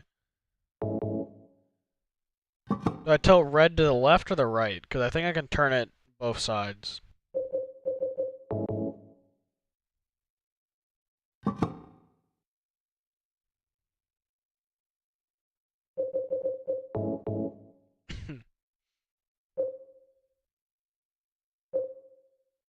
Let's try left. Oh my god. Let's go. We did it. Let's go. Good shit, Andy. Go team. The left thing was absolutely just a guess. I wonder, you think there's multiple ways you could probably do that? Like, probably, right? Like, there's probably, like, multiple different, like, patterns, I'd imagine. I don't even know what key I got.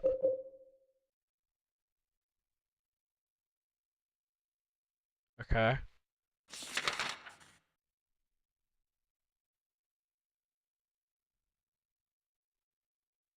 Did I just open everything? Probably should save.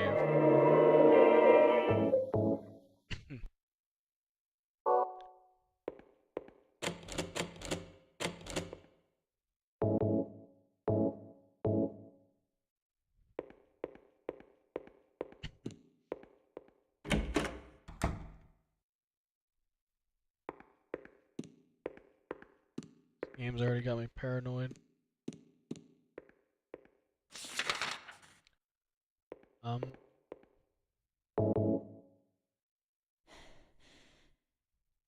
Damn it. Ernest?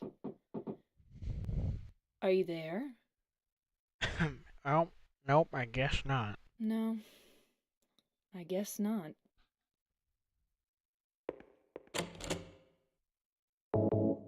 The hell I use this damn key at? Here? Perhaps? Yeah, it is dark.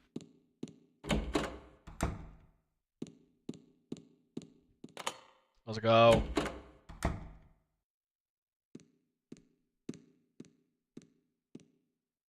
Shoulder peek.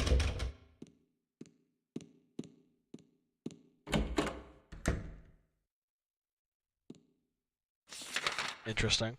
Is that new ammo? Oh, matches. I was like, dude, are we gonna get another gun?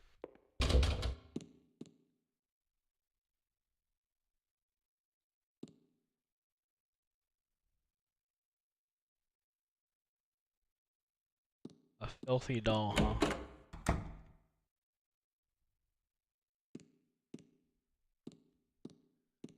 I haven't played any of Resident Evil 1. But I know it's like in a mansion. Oh my god, we're going up to a fucking attic. Oh no, she fell out the window! Don't move her. What happened? Oh, fuck this.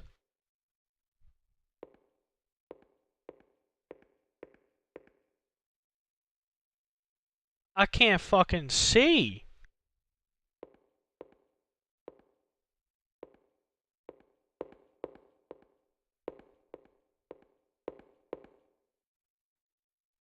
Oh, big brain. Wait, big brain, big brain. Bullshit. Is there like candles? Here's a candle. I'm so big brain. To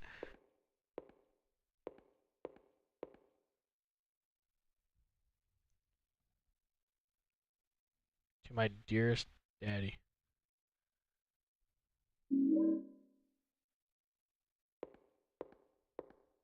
Okay.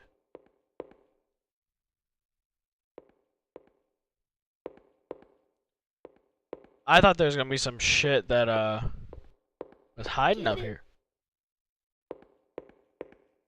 What the fuck?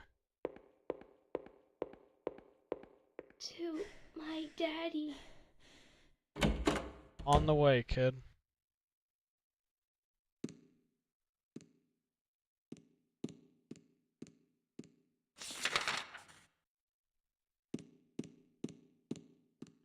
I fucking knew it. Played too many of these goddamn games. I know you. I know you too well now, Silent Hill. Knock on wood, because I know that shit's gonna. That's gonna say that's gonna bite me in the ass.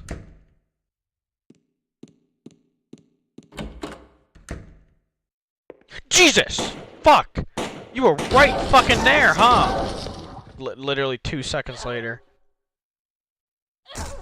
I was aiming for it too, bro. I didn't realize it was right fucking in front of me. God damn.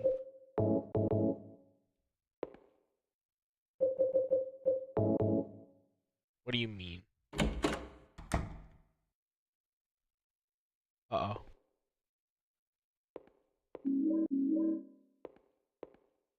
Two health drinks. Am I gonna have to fight Ernest, dude?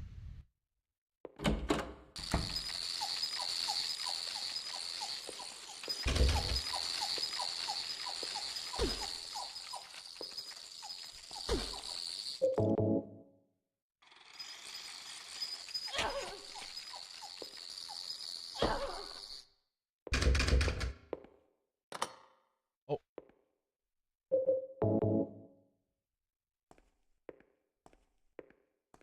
Hi. Hi. Nope. We'll come back to that in a minute. we'll come back to that.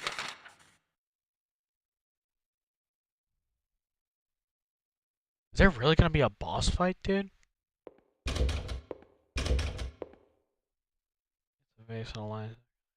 What if I go save real quick?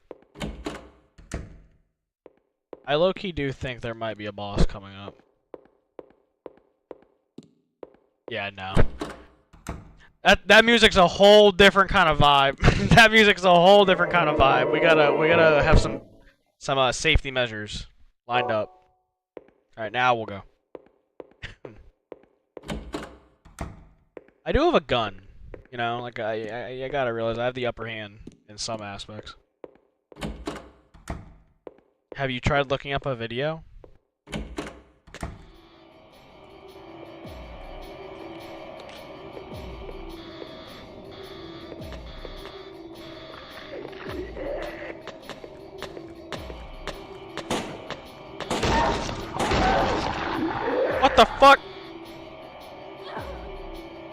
Well, this seems unfair.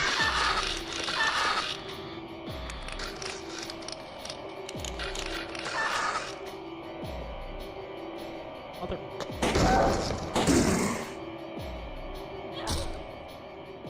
You have a playlist? Like multiple videos?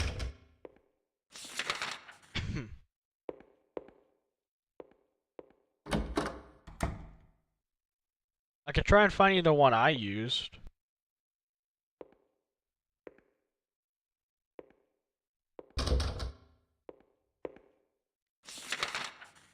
The one I used was pretty thorough, low-key.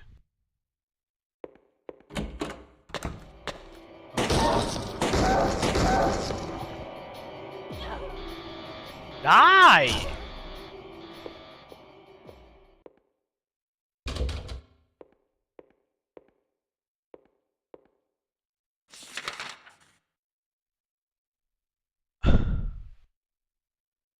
I think you just like if you downloaded it from Abandonware, like you have the game.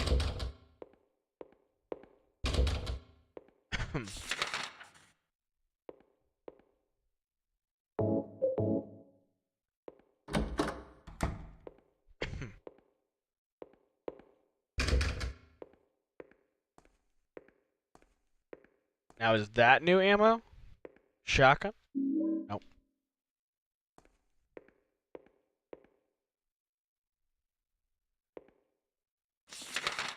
What other stuff do you need to do?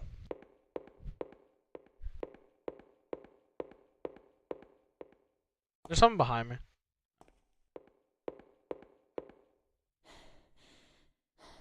Bucket and a mop.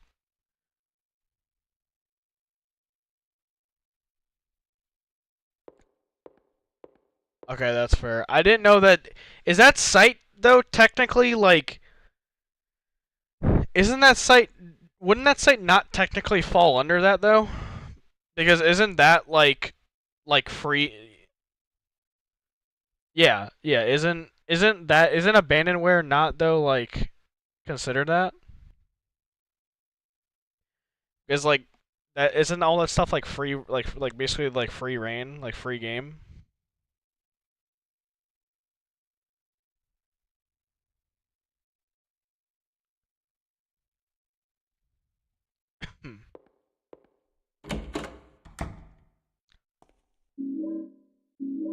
Giving me a lot of damn bullets.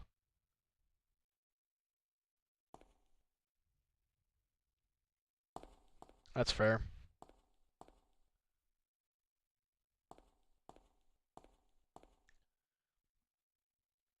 Here, hold on.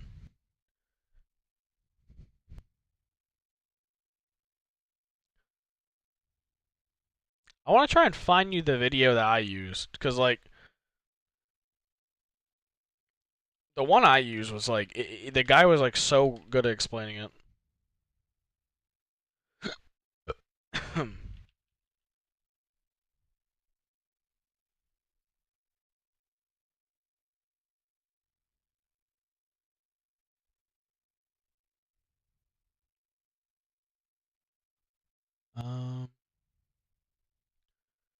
I won't send it. I'll send it to you on Cord. Because I don't know if YouTube be weird about it. Alright, I DM'd you. I DM'd you on Discord. This is the video I used.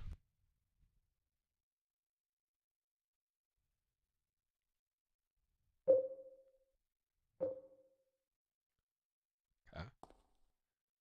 I mean, unless you do want to play, like, this specific version.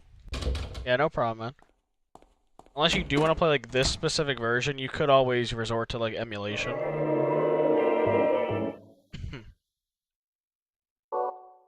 That's how I played, my first playthrough of Silent Hill. 2. Oh, hi.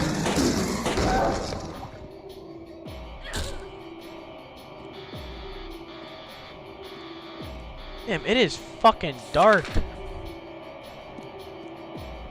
Oh, that's creepy. Can we get my girl a flashlight?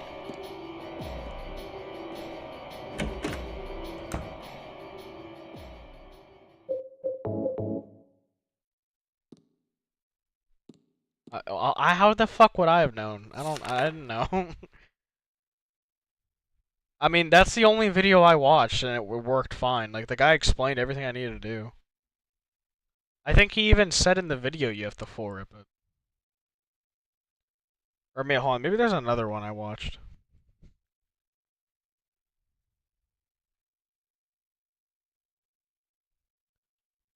Anybody else? Is anybody here seen, like, the 28 later movies, like the zombie movies?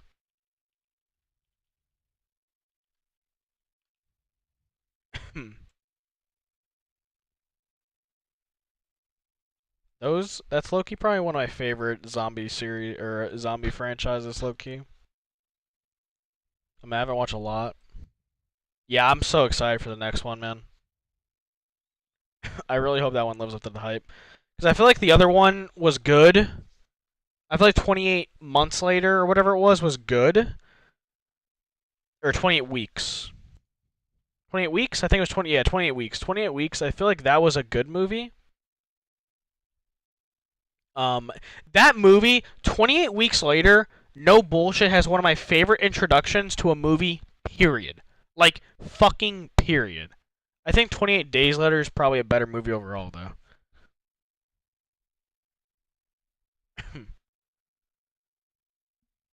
Nah, there's two movies, Rex. There's two movies, mate. There's 28 Days and 28 Weeks.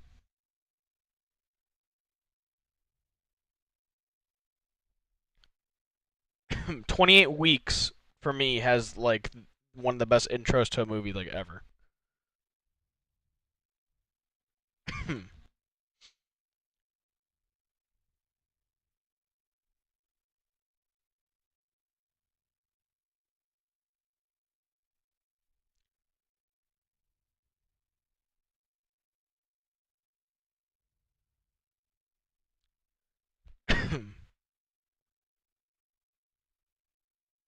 The hell is that word?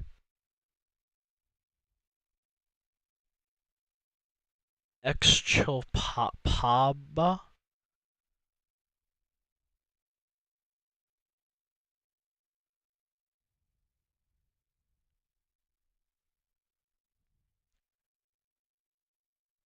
Dude, I'm just telling you how. Yes, there's a third movie coming out called 28 Years Later. That's what Single Player and I was talking about.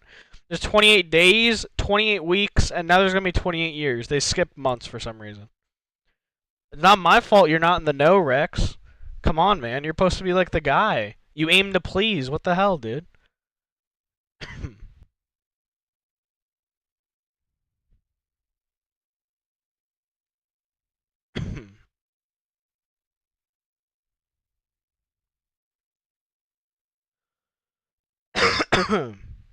Blood red, mist white, night black.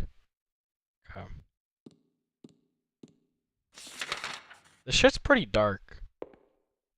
Like, literally. Do you know a little girl named Amy? Why do you ask me that? This letter.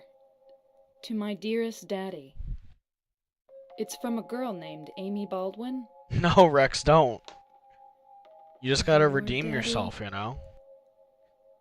Everybody makes mistakes, Rex. It's how you Yes. bounce back from them.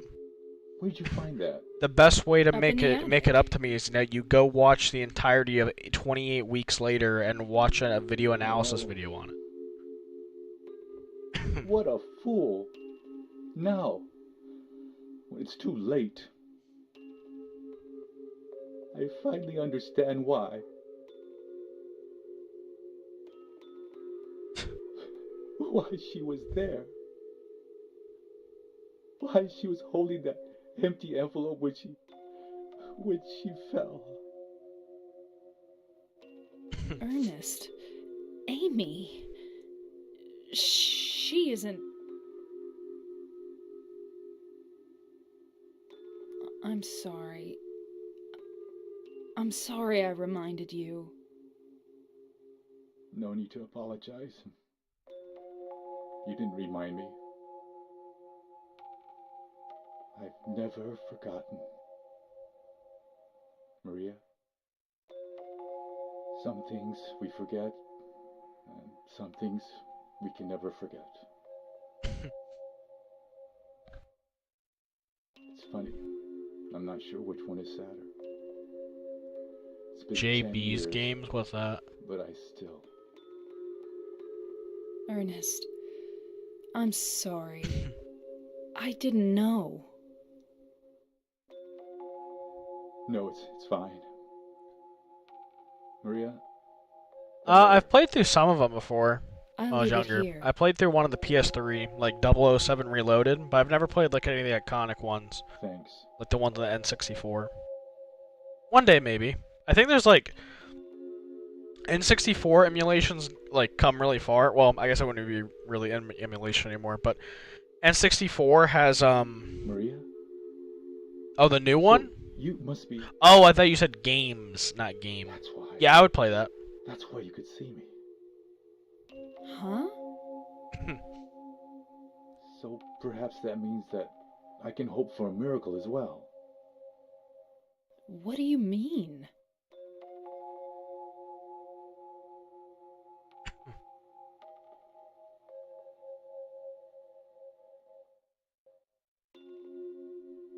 In the apartment next door, there's a bottle containing a white liquid.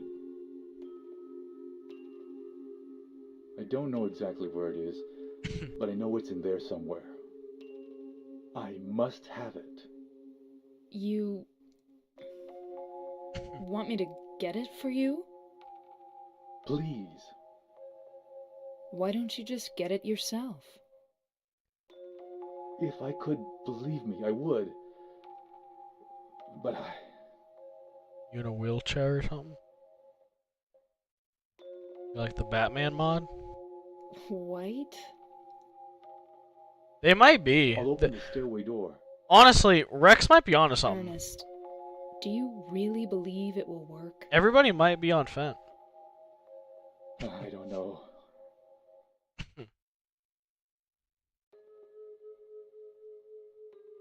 It's crazy Maria never told James she did all this shit. That's okay. I don't mind fighting for an impossible cause. Anyway, it beats just giving up and doing nothing. Maria, thank you. My man's gotta have it, Andy. He's gotta have his fix.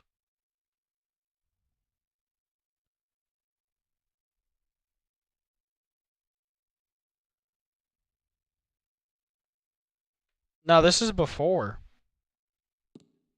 There's no way it'd be after.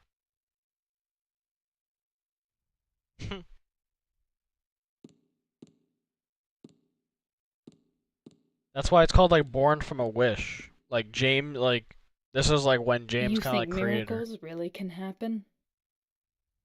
This is Silent Hill. The first Yeah. one or the second one, Rex? Maybe that's the problem. Oh, Maria, you think too much. I'm from here. This is my town.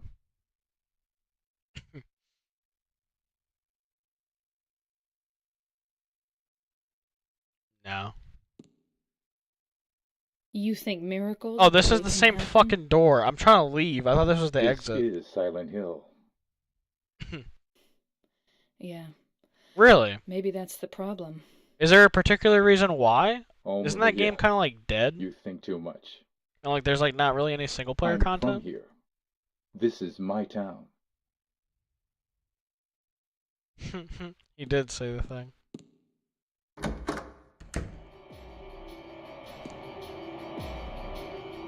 Dude, I can't see for shit.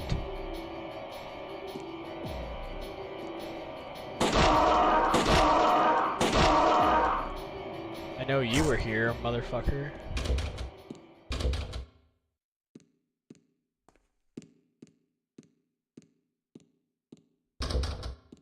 Okay.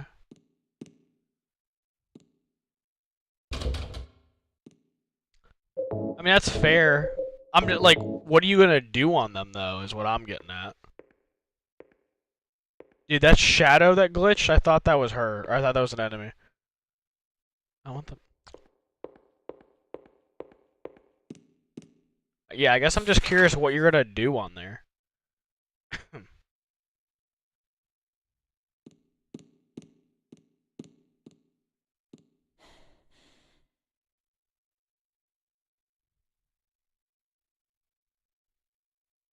Yeah, I did. Yeah.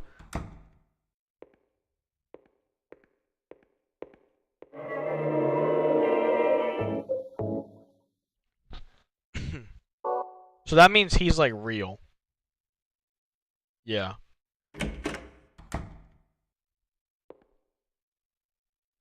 So has like, besides Maria, has there ever been like another character like manifested like her? Where the fuck am I?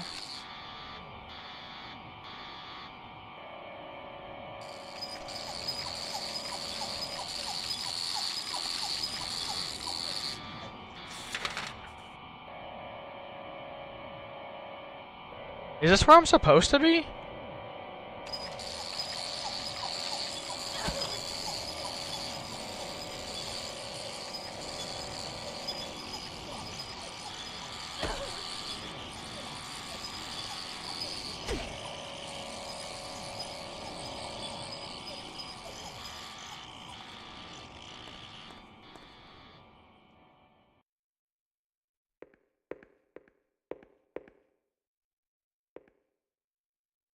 Where the fuck am I?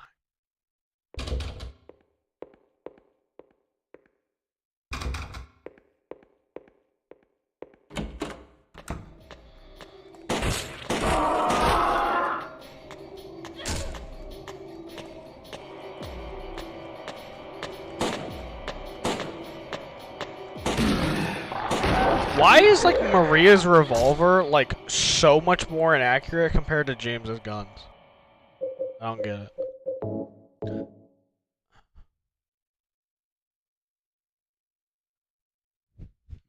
That's interesting. Keep out of Haunted Mansion. Well, too late for that.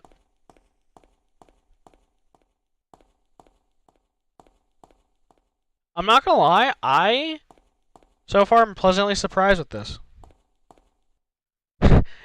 James's power scaling level is ultimate Earth tier. He's the only Silent Hill character to ever manifest. That was so nerdy.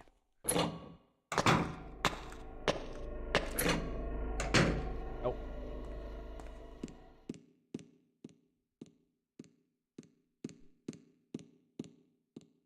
Thank you.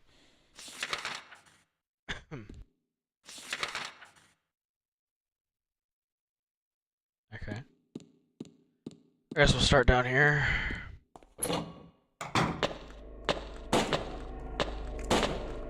Dude.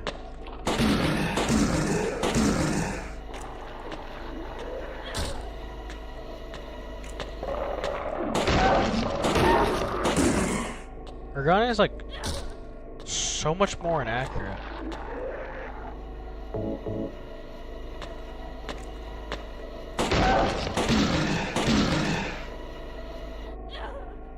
Die. Thank you.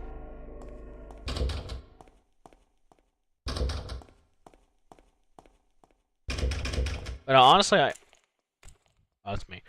I am honestly kind of pleasantly surprised with this, like, add-on so far. Obviously, it's cool to play as Maria. That's obviously pretty cool. But also just, like, kind of different. Obviously, I have, like, the camera mod, so it also makes it a little bit different. But not being able to... Wait, this is the same...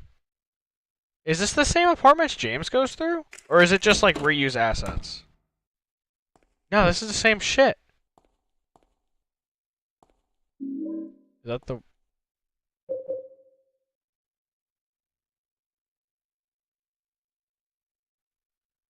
I already found the liquid. Same one.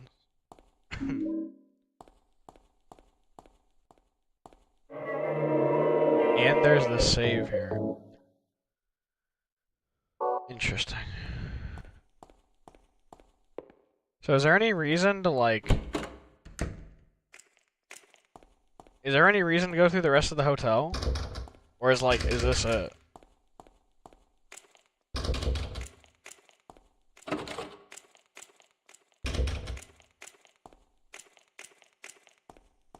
It's interesting that she went here first before James then. Right? No, James came here before her. Right? Or am I tripping?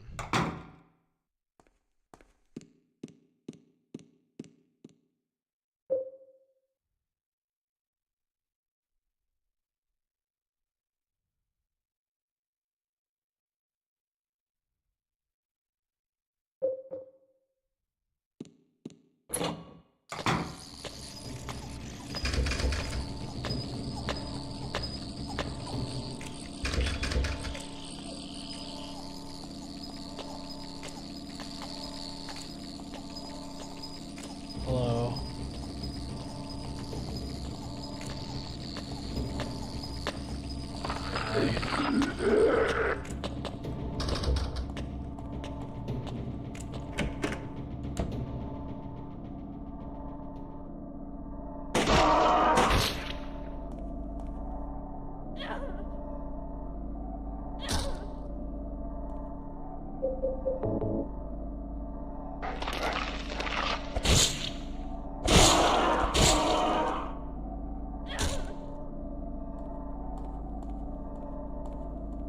Yeah, not having like the light or the radio definitely makes it a lot different, like low key.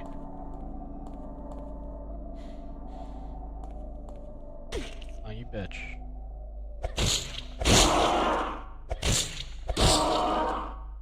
Sit down.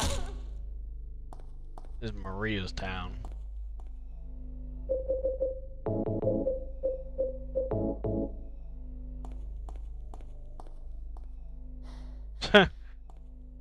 I see Maria is smarter than James just based off of that. Good to know.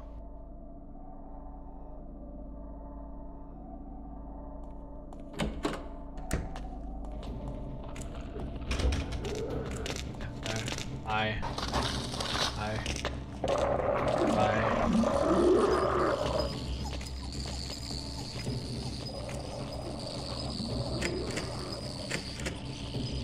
Hi.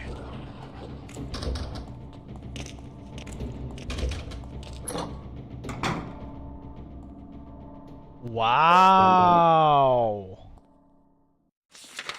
Wow. This is cool.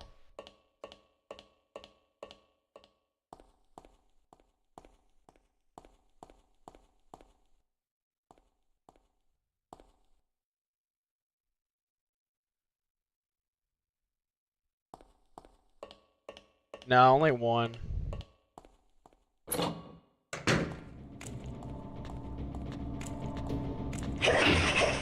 The fuck?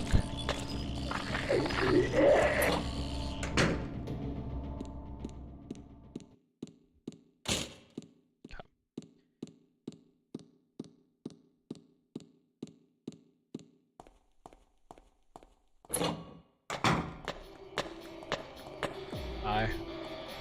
Hi. Hold on, let me check one thing.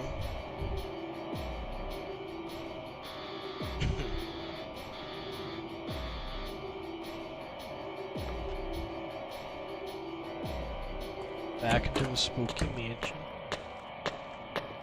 Hi. See you later, loser.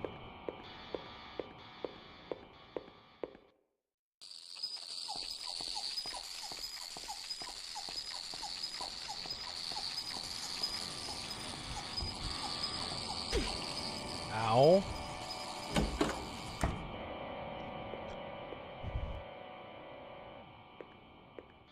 Games Up came so far in such a little time. Yeah, like the mid and like early well, even the 90s, like the 90s to like the early 2000s, like the jump in graphics and just like technology of like the gaming industry is kind of insane. Like even to like the 2010s. We're definitely at a point now where I feel like shit has slowed down like a lot. Like now, like you look at like comparisons of games on like the PlayStation like 5 to like the PS5 Pro, and it's like you get like you get like 10 extra frames, and like things are slightly more like visible in the background of something you'll never notice. But then like you take games from like you take like Ocarina of Time to like Link to the Past, and it's like a fucking marvel to think about.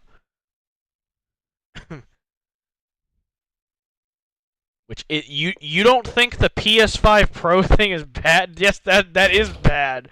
They're reselling a console that it's diminishing returns.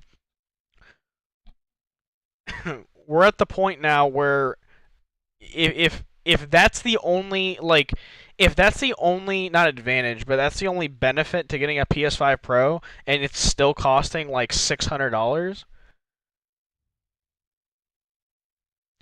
But that's what I'm saying. That buffer's not needed, bro. Like if the buffer is literally like 10 extra frames on a game and you get to see like a flag in the background is like a little more like detailed, but you're paying an extra $100, that is not worth it.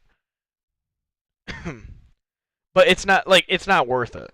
That is the gaming industry just taking advantage of us. 100%. But like even in the moment though, even like in the moment, it's still not like, like what's the point? Yeah, you're not buying it, but like, a bunch of other people are gonna buy it. It's still an issue. No, I'm going to give him the Fent right now.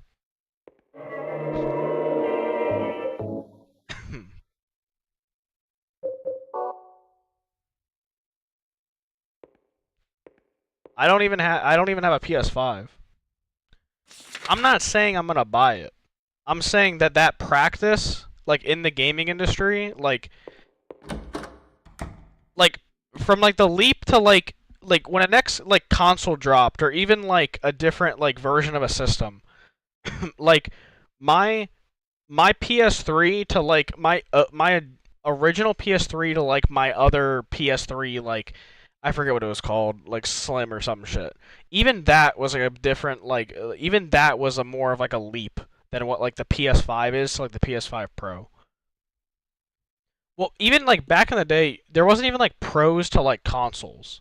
It's like the whole idea of like PS4 Pros and all that shit is like completely new because they know people are still gonna buy it. Like it's not like there was like an N64 Pro, you know what I mean, or like a GameCube Pro or a PS2 Pro. There were like different versions, but most of those versions were just like storage, basically. But like that's like a new thing though. Like that didn't used to be a thing within the gaming industry. The only like additional consoles that were released like back then were all just like storage.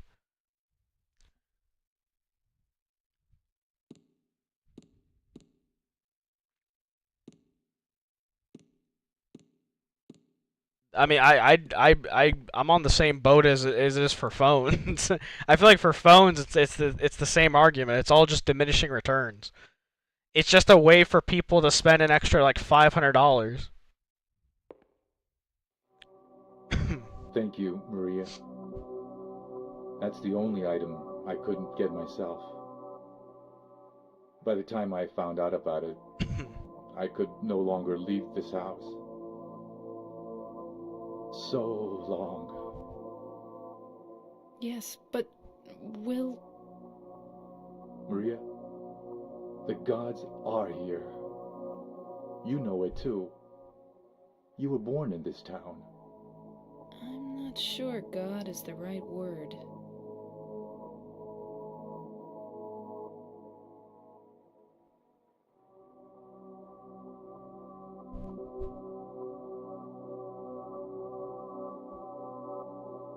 Do you believe in fate? Not really. That's fine then. Ernest, can I open this? This is a dead end. There's nothing beyond here. I know. So, what if I had said I believed in fate?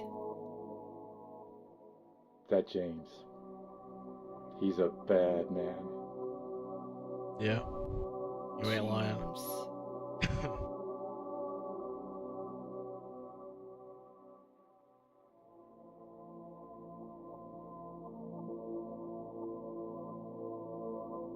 So how does he know about James?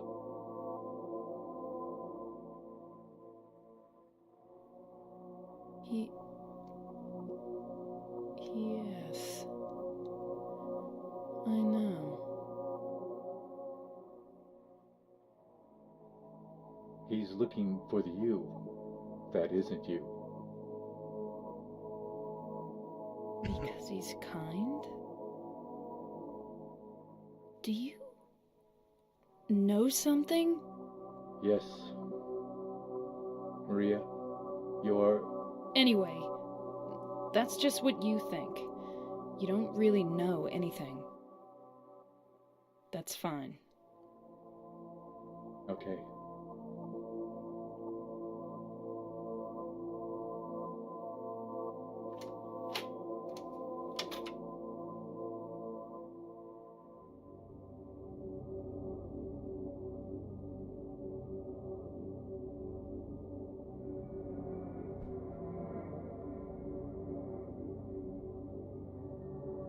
Uh-huh.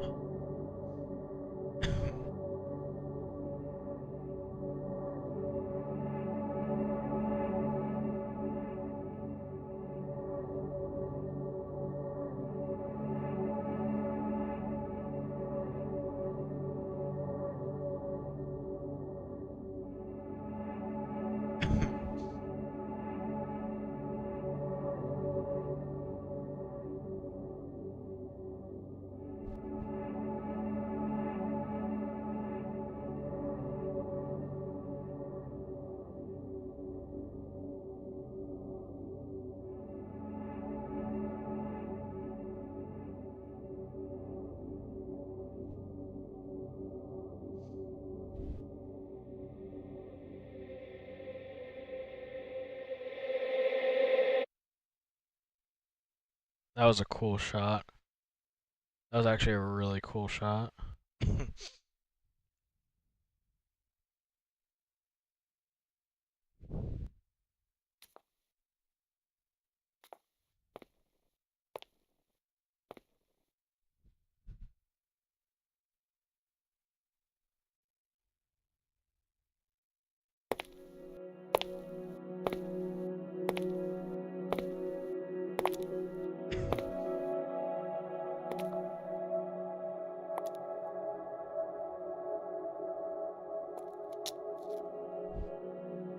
Oh, is she gonna throw it down the drain?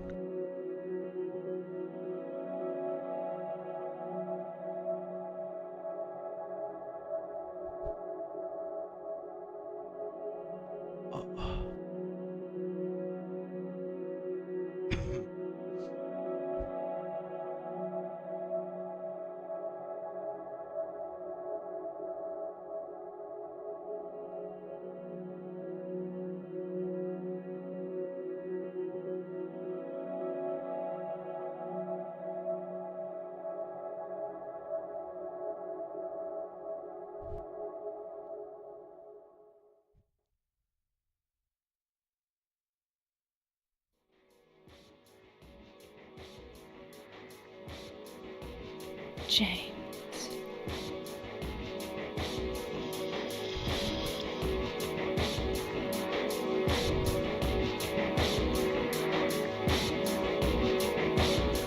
So she's fully like bought into it now. Mary? Like she had like second thoughts, like No, you're not. maybe Do I Ernest was look right. like your girlfriend? My name is Maria. Huh.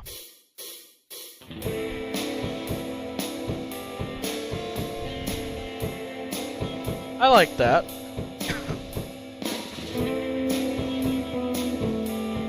I actually was low-key kind of surprised, like pleasantly surprised with the whole mansion area. That was actually really nice to go through.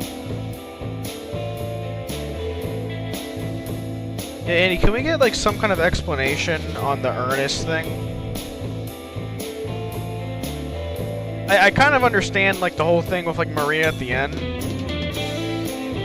What, like, was there other shit I was supposed to understand from that?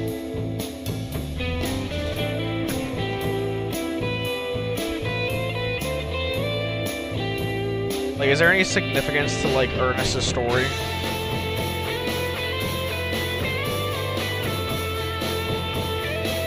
Like what Ernest was?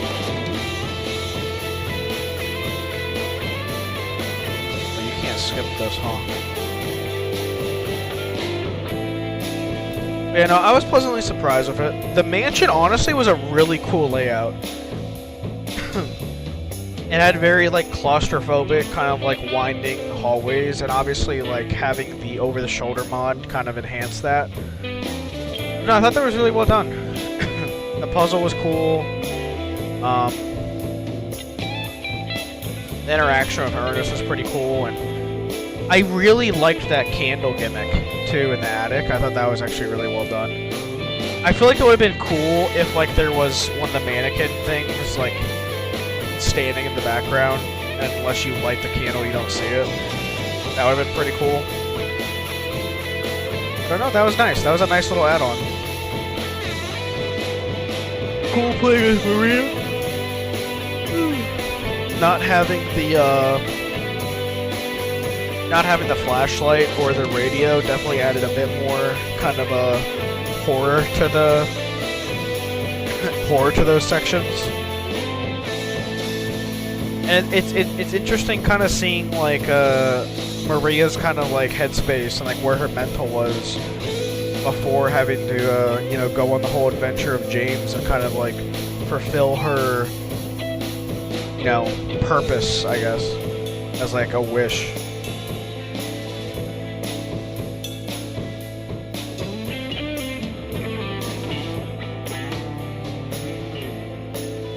Yeah, no, I understand that part. No, I understand that. I'm talking specifically about like Ernest and like with like his daughter or whatever. Like, is there something I was supposed to understand with that?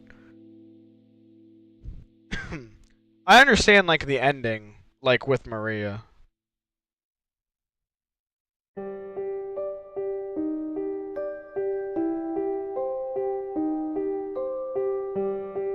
Okay. Did he, like, do something to his daughter? Or something? Because there was, like, a plate on the ground in, like, the underground part that had, like, his daughter's name on it or something. Or did she just, like, jump out of a window?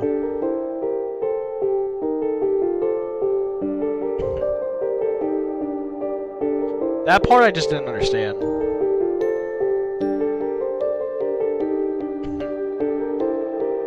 Oh, okay.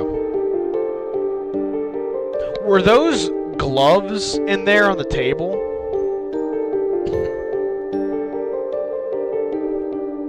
At the end, were those like gloves covered in blood? I couldn't really tell what those were, like in the present.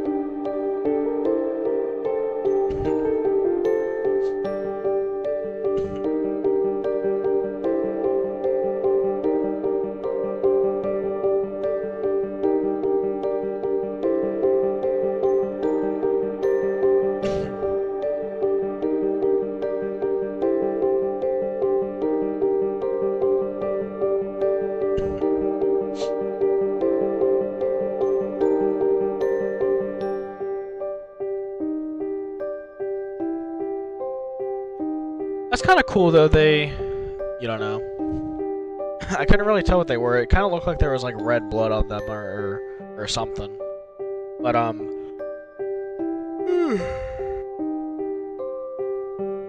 that's kind of cool that this kind of adds a little bit of like the cult aspect to like the Silent Hill 2 story. Like a little bit like a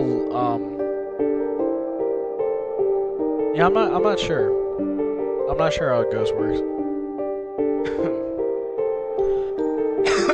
But that's kind of cool that this add-on kind of adds a little bit of like the cult aspect of Silent Hill 2.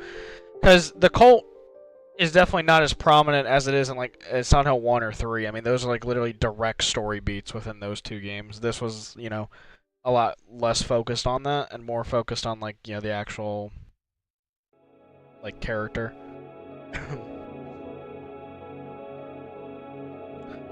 Well, that doesn't make no damn sense. The enemies defeated by fighting? Bro, I felt like I shot all my enemies. That's crazy. Yeah, 1 hour.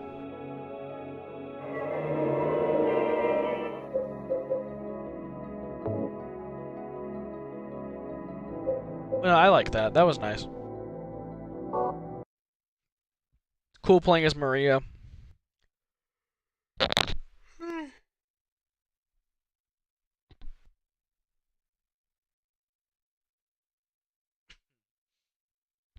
It's cool playing as Maria, and actually, I did really like the level design of it.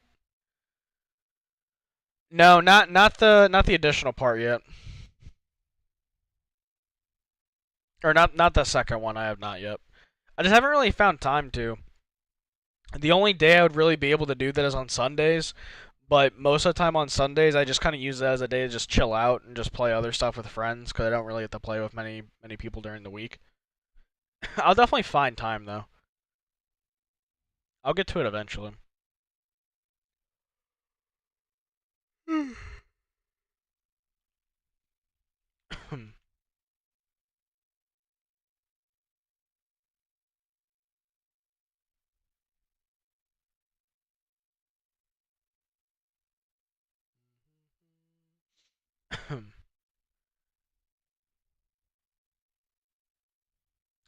Ernest tried trying to form the cult thing to revive his daughter, so as a ghost he feels that his Okay, so that's why he's still like trapped in Silent Hill.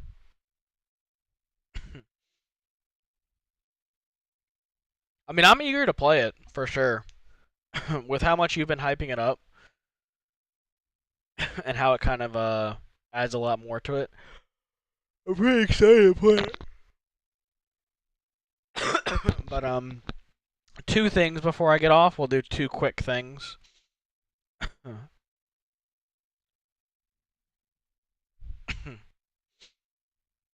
Doesn't know he's dead.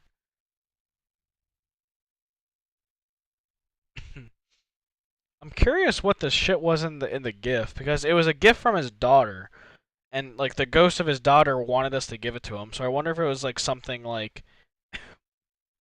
something like, you know, something they shared as like a bond or something.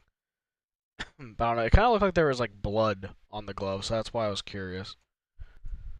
But two things before I end stream. First, I'll give kind of like my overall thoughts on playing through Silent Hill 2 again. Like kind of like a small little summary and how I liked the over the shoulder mod.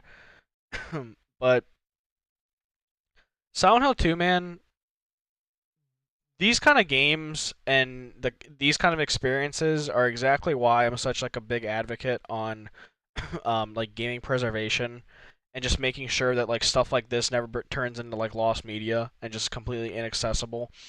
And is why I was so happy when the remake got announced and how well it was done. Because like I've played through Silent Hill 2 now 3 different times with like different perspectives coming into it each time, and the game literally just gets better each playthrough.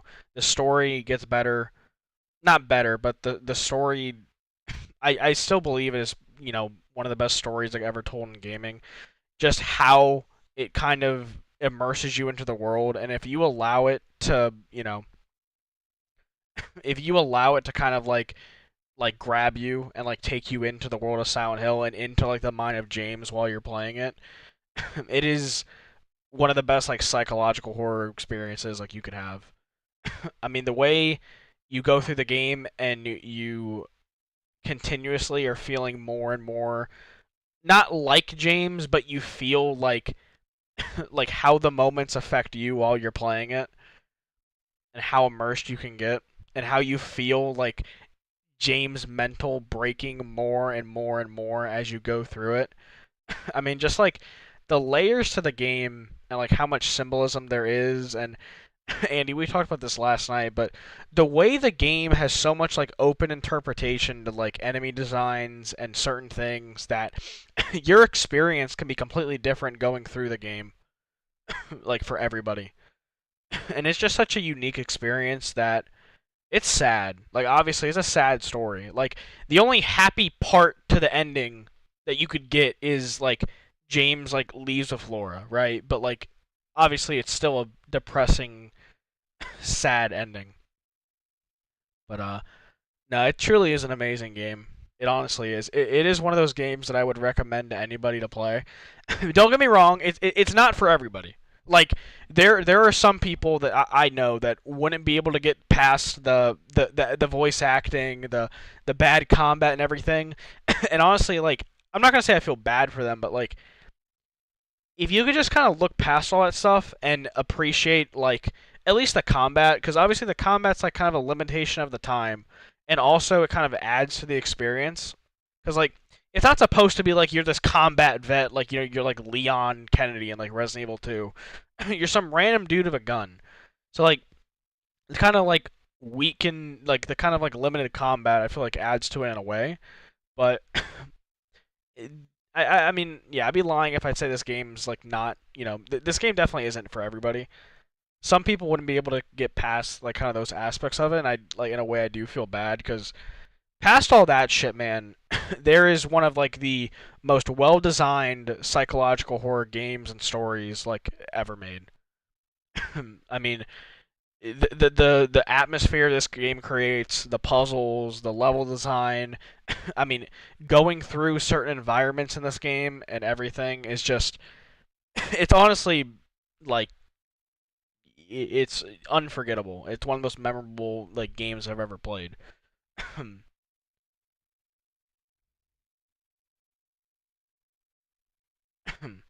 Yeah, no, 100%. Yeah, like if you can, yeah, like if you can get past that. Yeah, no, I know. But like some people can't get past that, is what I'm saying. Like there are some people that would play the game and would drop it because of that. Like there's some people that wouldn't understand that the monsters have a meaning and have some kind of like symbolism, and they're there just to like convey that. Like some people wouldn't get that. And like that's what I'm saying. Like that's where like I feel bad for them. Because it's like if you can get past that part, there is such like a deep layered story to the game. And yeah, sure, like there's some stuff about the game that like from a first playthrough, this is definitely one of those games for me that like the longer it sat with me and the longer I allowed it to kind of sit with me, the more I appreciated it. And especially playing through the remake, bro, that's why the remake I feel like alleviates some of those issues because I feel like the remake does such a good job still of conveying the story of Silent Hill 2 and James and Mary and everything. Yeah, exactly. So like, yeah, there's some people that couldn't get past the combat of the game. And like I get it, it's a video game, right? I look at, not every game has to have like, insane combat or like, I optimized gameplay, I guess. I mean, I kind of, I mean, I get, yeah, like it's a game. Obviously, the gameplay needs to be good, but like the gameplay in this game is serviceable though. Like it's not, I wouldn't say it's bad. Because I don't know, some games I look at it as like more like not every game has to be like heavily focused on just the gameplay aspect. Like you take like mouthwashing for example. Mouthwashing has like, I mean, like correct me if I'm wrong, Andy, because I haven't like I haven't played that one in like months now. Mouthwashing has like no gameplay. Like it barely has any gameplay in it. It's mainly like it's a walking sim with an extremely layered story with like heavy psychological horror. And without it having like any gameplay, it still is like one of the most unique games I've ever played with one of the best stories as well. So I don't know, it just kind of depends. Like, if I'm playing a game that is more focused on the story aspect, I'd be a lot more, like, lenient, I guess. Nah, just like other stuff too. Like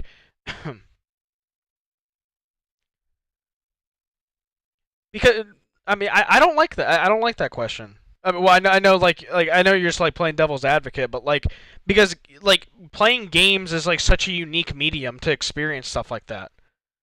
Like you're actually interacting with that stuff. Like books is all like in your head. Like you're imagining, not imagining. You're kind of creating all that in your head.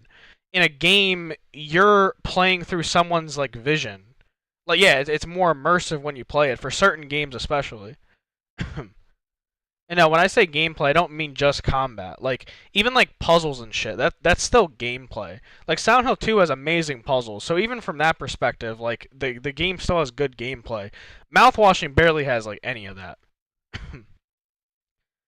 Yeah, I mean I don't know. Because I've heard that before from people, and I don't know. I feel like that's kind of like a cop out because like gaming is like such a unique medium where like you experience it, like it's you going through the game with those experiences. And everything. Like a book, you know, you can only do so much of your imagination. And also, like some people, like low key, I'm kind of one of those people. Books sometimes just aren't for me. Like I don't know. I feel like games are a much more accessible way of experiencing certain stories or you know like certain kind of you know experiences. I mean, I've like it's a very biased opinion, but I agree. I think games can be the most powerful medium or media.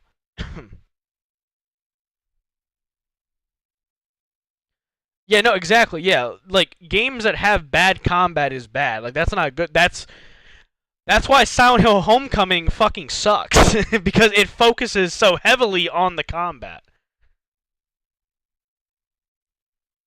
Like like Homecoming literally has a combo system. It has like literally a combo system and it's fucking horrible. That detracts from the game. Silent Hill 2's combat is just there. Like it's not bad. It's just there. There's nothing to it. Like Silent Hill 2's gameplay is serviceable. It's good enough to allow you to go through the story, at least in my opinion. Like, and I don't know. Like for me, yeah, like I never have like any. No, that's yeah, I agree. That's why I said like I know Silent Hill 2 is not for everybody, but I feel like you also kind of have to like go into it with a certain expectation. Like if you go into it thinking this is just gonna be a shitty combat game, of course you're not gonna like it, or like this is gonna be like a worse Resident Evil.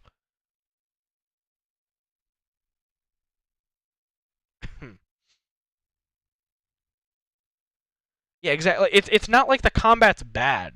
Like the combat is there to like to just get you through the game, basically. Like it's supposed to represent something.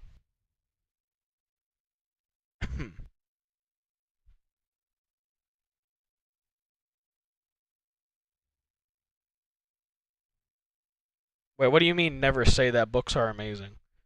When did I ever say anything like bad about books? Yeah, exactly. And again, like, and that's why like games like Homecoming got so much hate. It's not because they weren't made by Team Silent. It's because those games like Homecoming implemented a fucking combo system and heavily focused on combat on the game. That combat sucked. It absolutely sucked. Like that's when you could use that argument.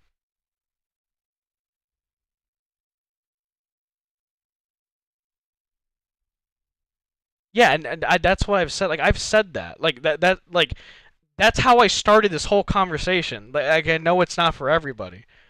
But I also feel like people come into this and only judge it for the combat. Like when did I ever say people shouldn't read books? When did I ever say that? You said earlier never say that. What did I say that was bad?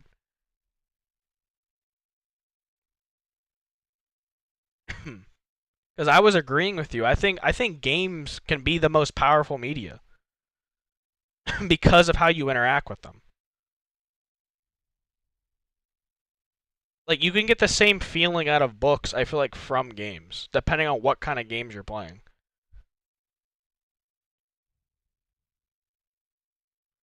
I'm like, I'm not like upset about it. I'm not upset I'm not a book person. I'm just not. I'm way more of a game guy. Like, I'm not like upset with myself that I don't read books. It's just I'm not that kind of person.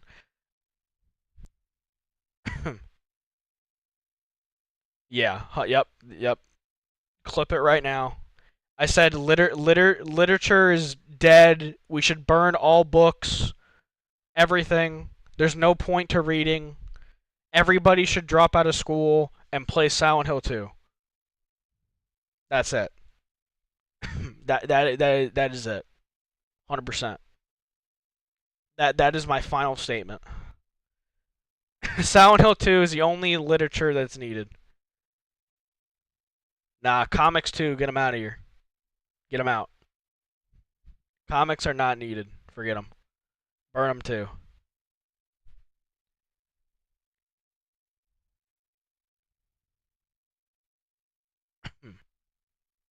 Well, yeah, I'm joking. Like I'm like trolling now. I'm like joking about what Andy's saying.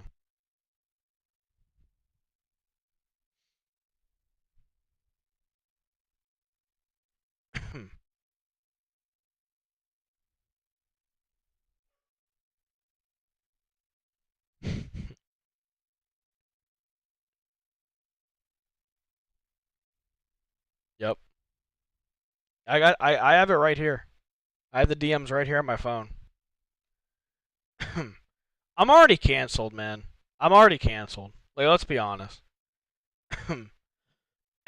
There's probably so much evidence against me. I'm fucked. At 103?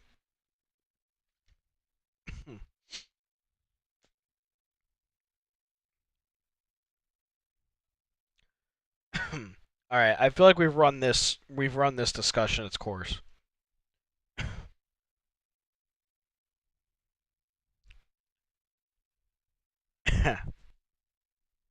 I called you that, Rick, because you haven't pleased enough tonight. You haven't pleased enough tonight. We've been missing that. True. But okay, because this all started as me like talking about my experience with Silent Hill 2 again. All right, so back on track to that. And the over-the-shoulder mod. Let me talk about the over-the-shoulder mod. I think that the over-the-shoulder mod actually worked a lot better than I thought it was going to. I'm gonna be honest, like I really think Silent Hill 2 could have released with just over-the-shoulder like camera, and I feel like it probably would have had like the same impact and like the same like cult following, I guess. Appreciate it. I'm gonna need that tomorrow night because we're gonna be playing The Forest again, and I'm not gonna lie, bro. That game was fucking with me, dude. Not like from a horror perspective, but my fucking eyes, dude. That game is too fucking dark. Too dark. Okay, but back to the Silent Hill thing. But honestly, it worked a lot better than I thought it was going to. There's so many parts of the game where it actually added to it. Like, to me, in Silent Hill 2 specifically, the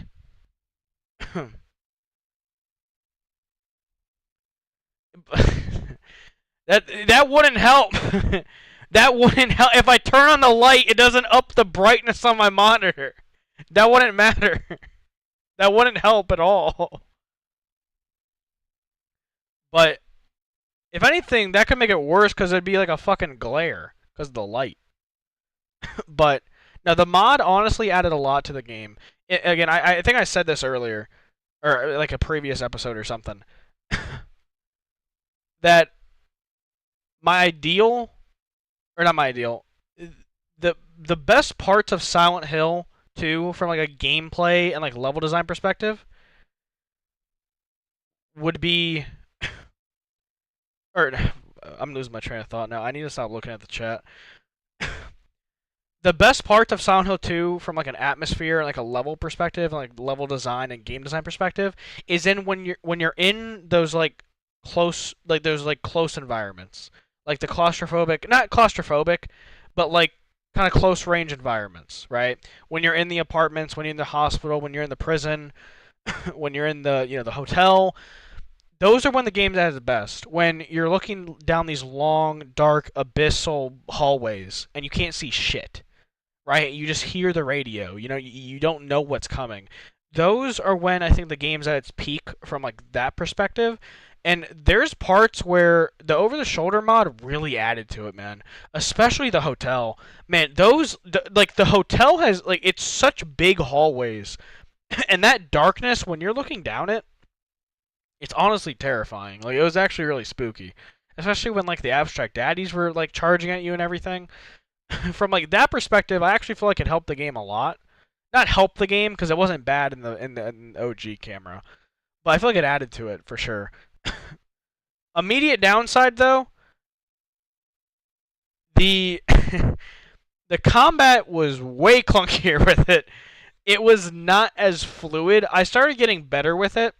Like I thought it would be worse than it was. It actually wasn't as bad, but just like yeah. Daddies are always charging at me, bro. I'm a daddy magnet.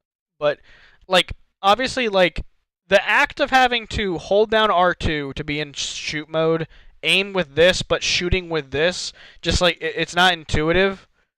Yeah, honestly, there's a lot of like out of context clips if you take it from the stream. This isn't intuitive. Like aiming with this, shooting with this, not intuitive, right? You get used to it, but it's not intuitive. So from that aspect, it kind of made the combat a little bit more clunky. But again, Silent Hill 2 is not focused on the combat. So like it's not like you're never at a point where like you're fighting like 3 dudes just charging at you and you're just like fuck. That never happens, right? So like for the most part it was fine. So yeah, I feel like it was a unique way to play the game. I would still recommend the OG camera. I don't think this replaces it at all. We literally have the remake for this. But I think it's a unique way to play. If you've, well, no one in here's played through Silent Hill 2 besides Andy, but I feel like if you've gotten to a point where you've played through the game like, multiple times, I feel like playing through it with the camera mod, it'll be enough of a change to give you a different perspective on the game again. One day I almost want to play through it again with the OG camera to see how different that is again with like certain parts, but no, that mod was great. For sure. Shout out to the Enhanced Edition team for getting this, PC port to run and for getting it to work and for me to be able to play the Born from a Wish DLC for the first time ever in my life. So that was cool. And shout out to actually I want to, I'm sure this person's going to be in my stream one day, so I want to get their name right. Over the shoulder mod. Zealot. Shout out Zealot Termins on YouTube for making this mod. I think it's a unique way to play through Silent Hill 2 for sure. There's also one for Silent Hill 3. One day I want to play through Silent Hill 3 again on stream. I don't think I'm going to use the mod though. I want to play through the game one more time on like the OG perspective before. But yeah, no. I think both mods were honestly really great. Oh yeah! Fuck, we're all here, dude. Dude, the Trinity's here. The support team's here. We can all watch the video. This shit is peak. This is peak. Show this? Yeah. Oh, don't worry. Dubus Goobus is one of my favorite YouTubers ever. I love Dubus Goobus. If you ever want to explain to someone Silent Hill 2, just send them this video. My wife sent me a note saying to meet her here. even though she's been dead for 3 years. Wait, she's like dead and buried already? Well, is it too loud? Or do you want it louder?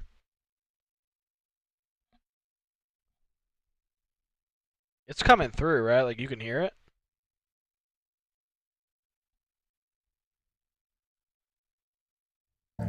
Even though she's been dead. You can hear that, right? No, it's fine. Okay. To meet her here, even though she's been dead for 3 years. Wait, she's like dead and buried already? Yes, she is. Well, then she's not here because she's dead. So go home. Well, the note I got from this town was written by her, so... Anyone can just say they're a dead person, but you buried her, so she's that note's a lie. Just go home. Well, if there's any chance... You're stupid.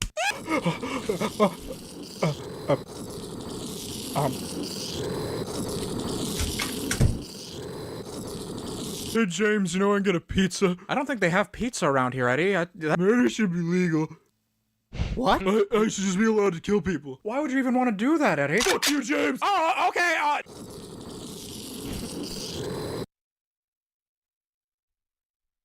I don't want to make a joke about this one. You look exactly like my wife. Are you really Mary? I don't know, maybe. Maybe I am, I don't know. What? I'm actually dead. Maybe I'm not dead. Who knows? Who knows if I'm dead? I don't know. It's a yes or no question. I'm not following. What are you doing? You're crazy, James. Or maybe I'm crazy. Or maybe I'm messing with you. What could it be? It could mean anything. Just give me any answer. Nothing has made sense all day, and I'm losing my mind. Dude, the nurse design is Can you get out of here? hilarious. Okay. Now. Again, she's dead again. She's dead again. You, James. Should be allowed to kill. Dude, look at the nurse, bro. That's insane. I don't want to make a joke about. James, or maybe I'm crazy. Or maybe I'm messing with you. What could it be? It could mean anything. Just give me any answer. Nothing has made sense all day, and I'm losing my mind. Yeah, that is yeah, him being slow as fuck. James here at the end having just fed Can up. you get out of here? He just fed up with his bullshit. Can you fuck off? Okay. Now. Again, she's dead again. That is one of the best summaries, I guess. That's one of the best explanations of the Silent Hill 2 story.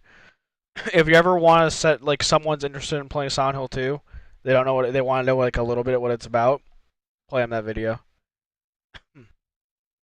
But okay. No, I love it too. I love his comedy, man. I really do. His videos are so awesome. Alright, real quick before I get off, I'm gonna rank all the horror games I've played just really fast. It's not gonna be as long as when I did my other games, but I feel like it'd be fun. So, I've played through 9 horror games. I'm not counting co-op games, like no Phasmophobia, no Lethal Company, or anything like that. I feel like that's like a completely different kind of genre. I can't do 9 spots, so we'll have to...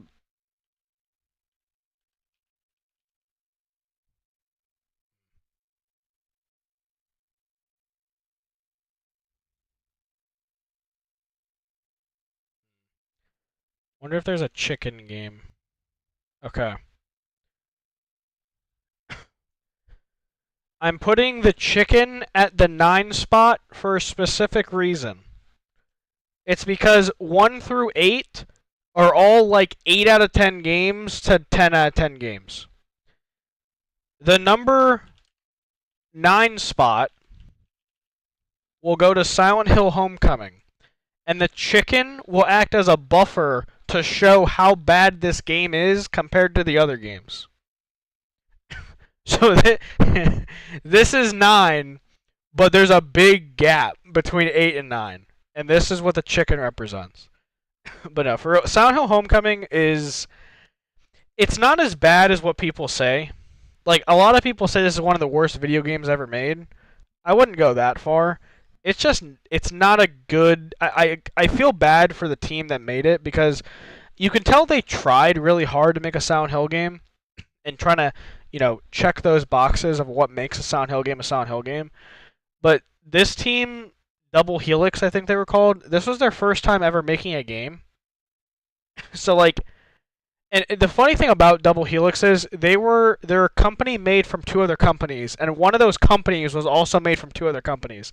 So like, it was just like a complete like mix match of people making this game.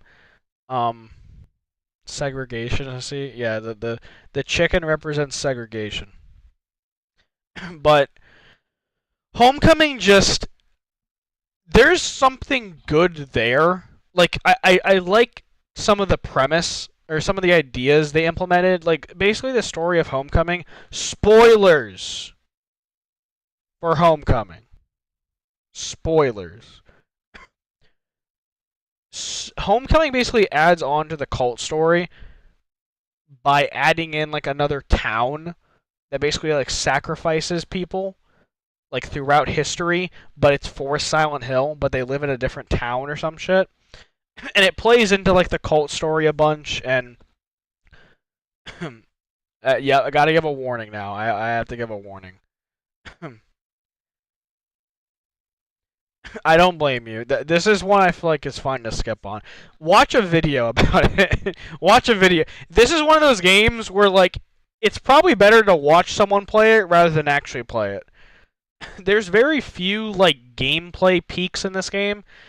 Like the level design isn't even like an actual level. It's almost like it's not open world, but like things don't get like cut off like they do in like other Silent Hill games. Like Silent Hill 2 is like open level sort of, right? But they cut off sections to where you like know to progress forward. In Homecoming, like it leaves like the kind of map all open, but like doesn't always point you in like the right direction of where to go. And it just feels very like not cohesive as an experience. The combat is holy shit, dude. It is bad. Like it is. This game has horrible combat, and it shows. Like it sucks because you can clearly tell they wanted to bring some kind of like combat emphasis to the series. It didn't work. Like it didn't work, and the way they did it was cool. So like your main character was in the military or something, maybe. But like that's why he has like training, like no bullshit. Your main character can get knocked down on the ground by an enemy. You can do a Shawn Michaels kickflip to jump back up. Like the most cartoony fucking move ever. Like literally kick back up from while you're on your back. Like, and then the game has like a dodge animation, right? And like a dodge roll.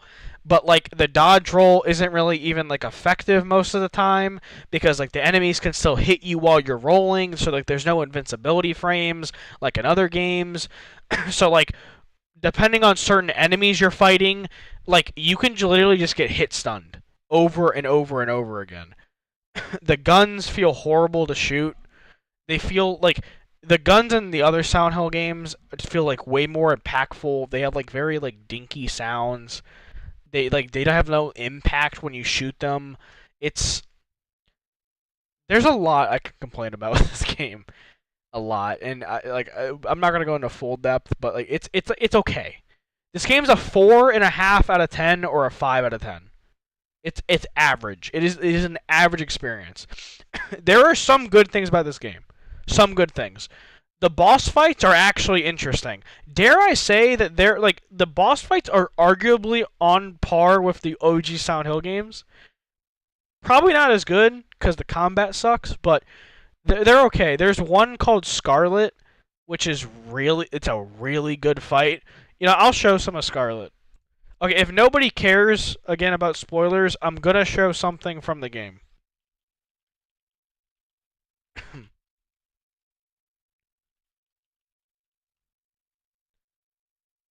Alright. This boss is honestly probably the highlight of the game. It's probably the peak of the game.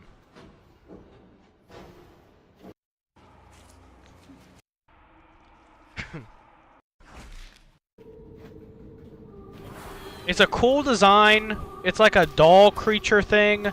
The arena you fight it in is really cool, like the fans spinning and everything. Like, it's a really cool fight, honestly.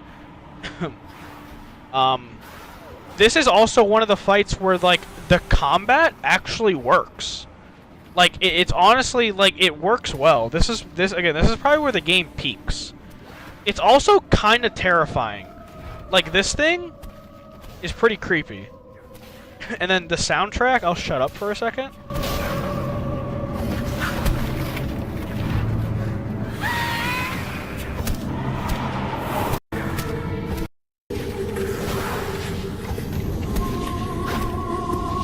The soundtrack pretty good. Like, honestly, there are things I like about the game. I think the way the nurses move in this game is actually really cool. Their, like, mannerisms and everything is really cool.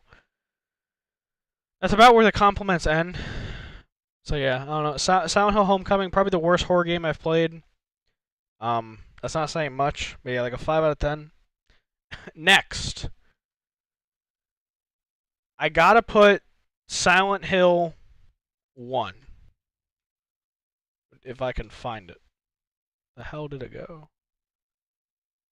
Here.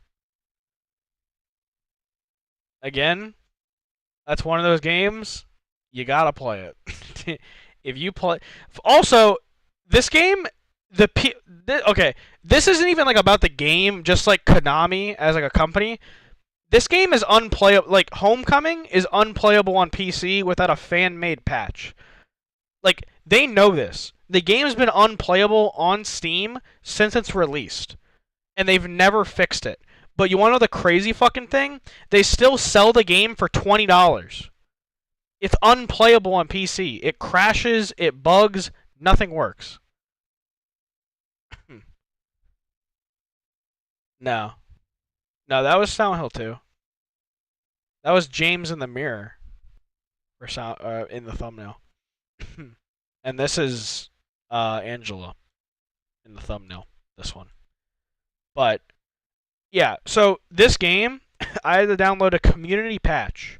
Which still doesn't fix all the issues, but it makes it playable. They don't, and it's honestly sad. Like, that's one of my biggest gripes about, like, certain companies, man. Like, Call of Duty is a big fucking problem with this. They'll have games on Steam that have safety issues where people can, like, pull information from you if you're playing on their servers, but they still fucking cost them, or they still sell them for like $40, and they came out in like 2010. It's criminal. It's actually criminal. But Silent Hill 1.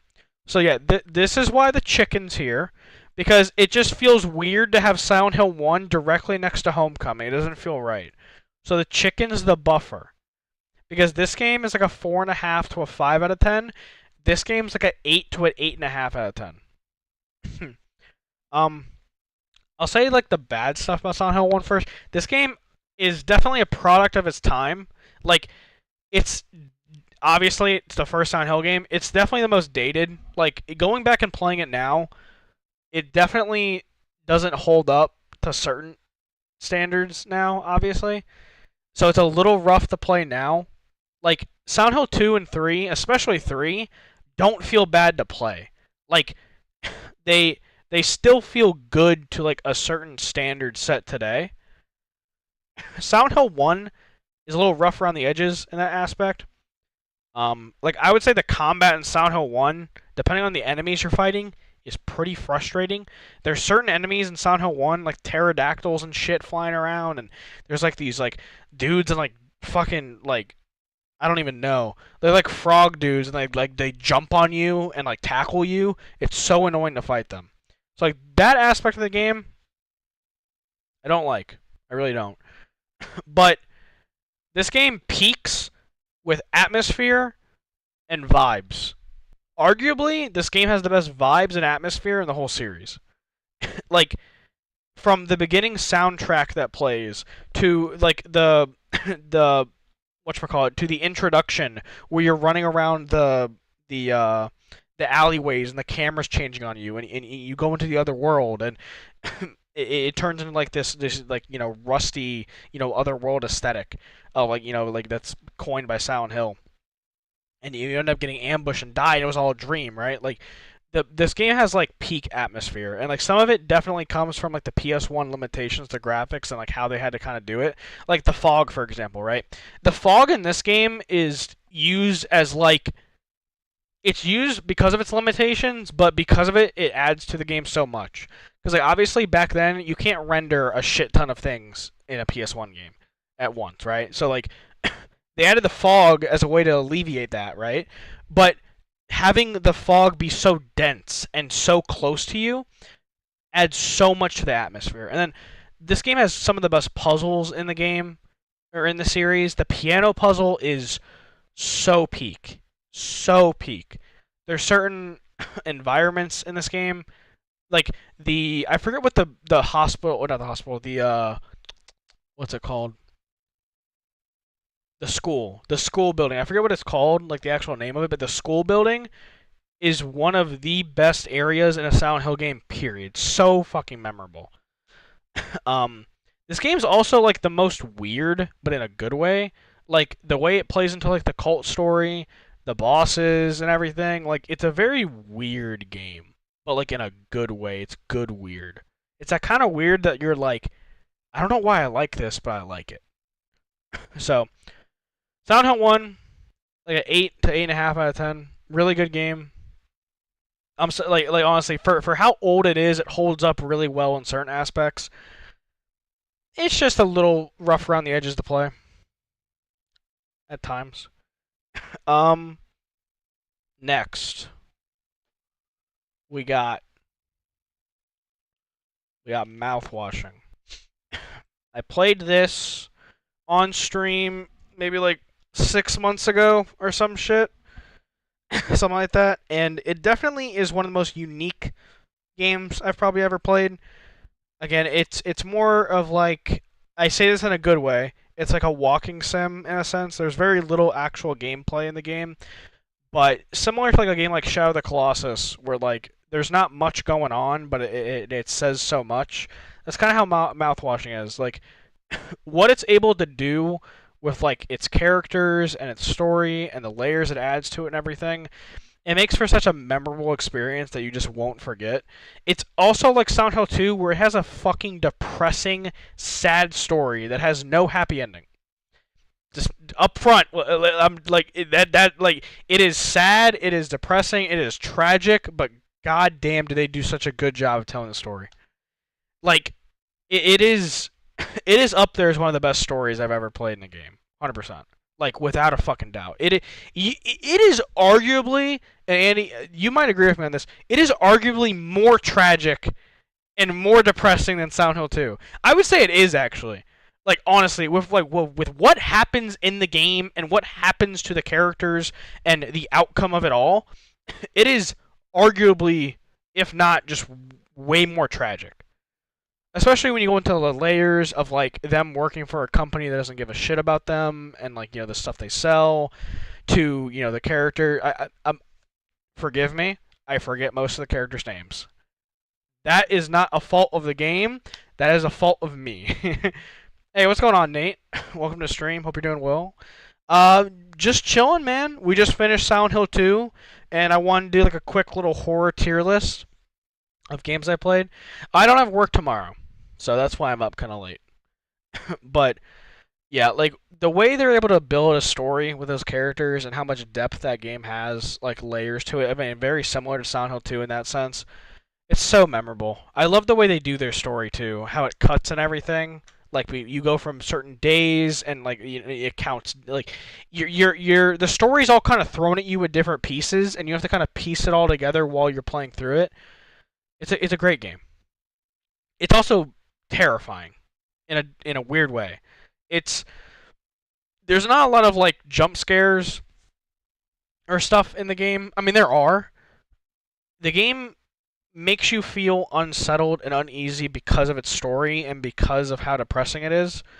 There is scary parts, like there's the one part of like the horse thing kind of chasing you around in like the factory, and it's like invisible until it gets really close to you. That's really creepy. Then there's the scene of like the thing chasing you in the vents. That's really creepy. So yeah, there's definitely scary parts to the game, but what where it peaks in horror is more of like the story. We gotta get you on the FNAF wave at one point. Low key, I have the Secret of the Mimic does look interesting. I'm not gonna lie. Out of all the games from FNAF that I would want to play, that one actually looks like I would actually be interested in playing that. I'm not gonna lie. That one doesn't look bad. If it ever goes on sale, I think I'll buy it. But one day I'll hop on FNAF train. But yeah, mouthwashing, I'd give it like a 8.5 to a 9 out of 10. I think. Yeah, I'm pretty sure. It takes place in like the 70s or some shit.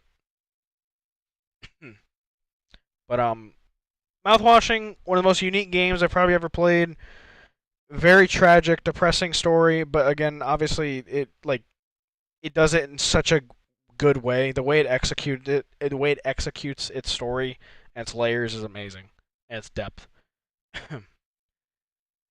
Yeah, I know. I gotta play the OGs first. I do. That kind of gameplay though, obviously I'm judging a book by its cover, and that's not me. So one day I will play them. That kind of gameplay loop I feel like I get tired of it so fast. Especially the way I would do it, I wouldn't be able to play them back to back. I wouldn't be able to do a marathon of them. That shit would get too repetitive for me.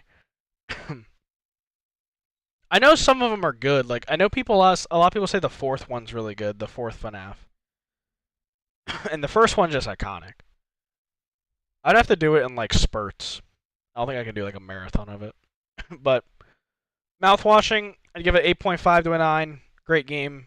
For how short it is too, it's cheap and it's short. It's literally perfect for someone like you, Rex, where you don't have a lot of time. You don't have a lot, low key. This game would be perfect for you to play if you're looking for a horror game. It's you could beat it in 3 hours. I'm pretty sure.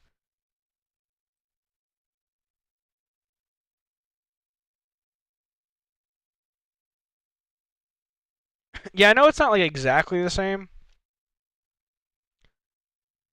I know in 2, you get a little mask you put on and stuff, and there's different tasks and stuff you have to do throughout different games and everything. I know it's not completely one-to-one. I just think the idea of just sitting in the one room for each night might get a little repetitive for me. But again, that's me judging a book by its cover. So I'll give them a shot at one point for sure. I've always said that one day I will play through the FNAF games. I just don't know when. It's just a feeling thing. Yeah. That's how that's yep. Trust me, I've heard that story way too much from Rias. Rias went on a wave, dude. Do you remember when Rias did a marathon stream session where he tried 100%ing each one back to back to back, and that's all he fucking streamed? Oh, trust me, brother. I'm making it. It'll be a public service announcement. I will download a siren noise to play in the background to make it fucking clear that this will not be, to anybody new here, this is not gonna be who I am. Because yeah, no, I do not want to fall into that trap. 100%. I can't believe Rias did that. That was, yeah. Yeah, I mean, I respect it because obviously I got you guys a lot of subs and everything, but it's like a drug, dude.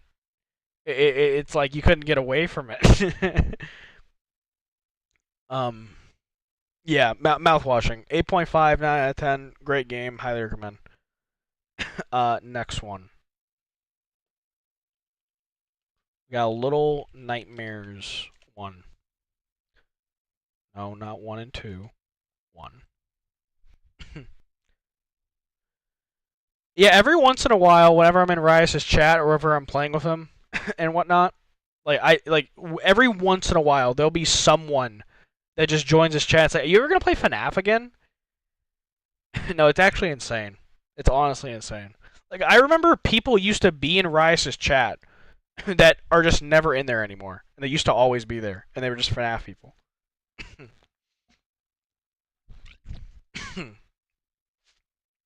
Little Nightmares. I don't know if Little Nightmares is considered a psychological horror game, I don't know if it would fall under that category. You know, I'm gonna start playing the trailers of the games I'm talking about. I feel like that'd be kind of fun. But Andy, I would. Little Nightmares is a series I highly recommend playing. Highly recommend playing. Like, I have Little Nightmares 1 kind of low. Spoiler alert, Little Nightmares 2 is going to be a lot higher.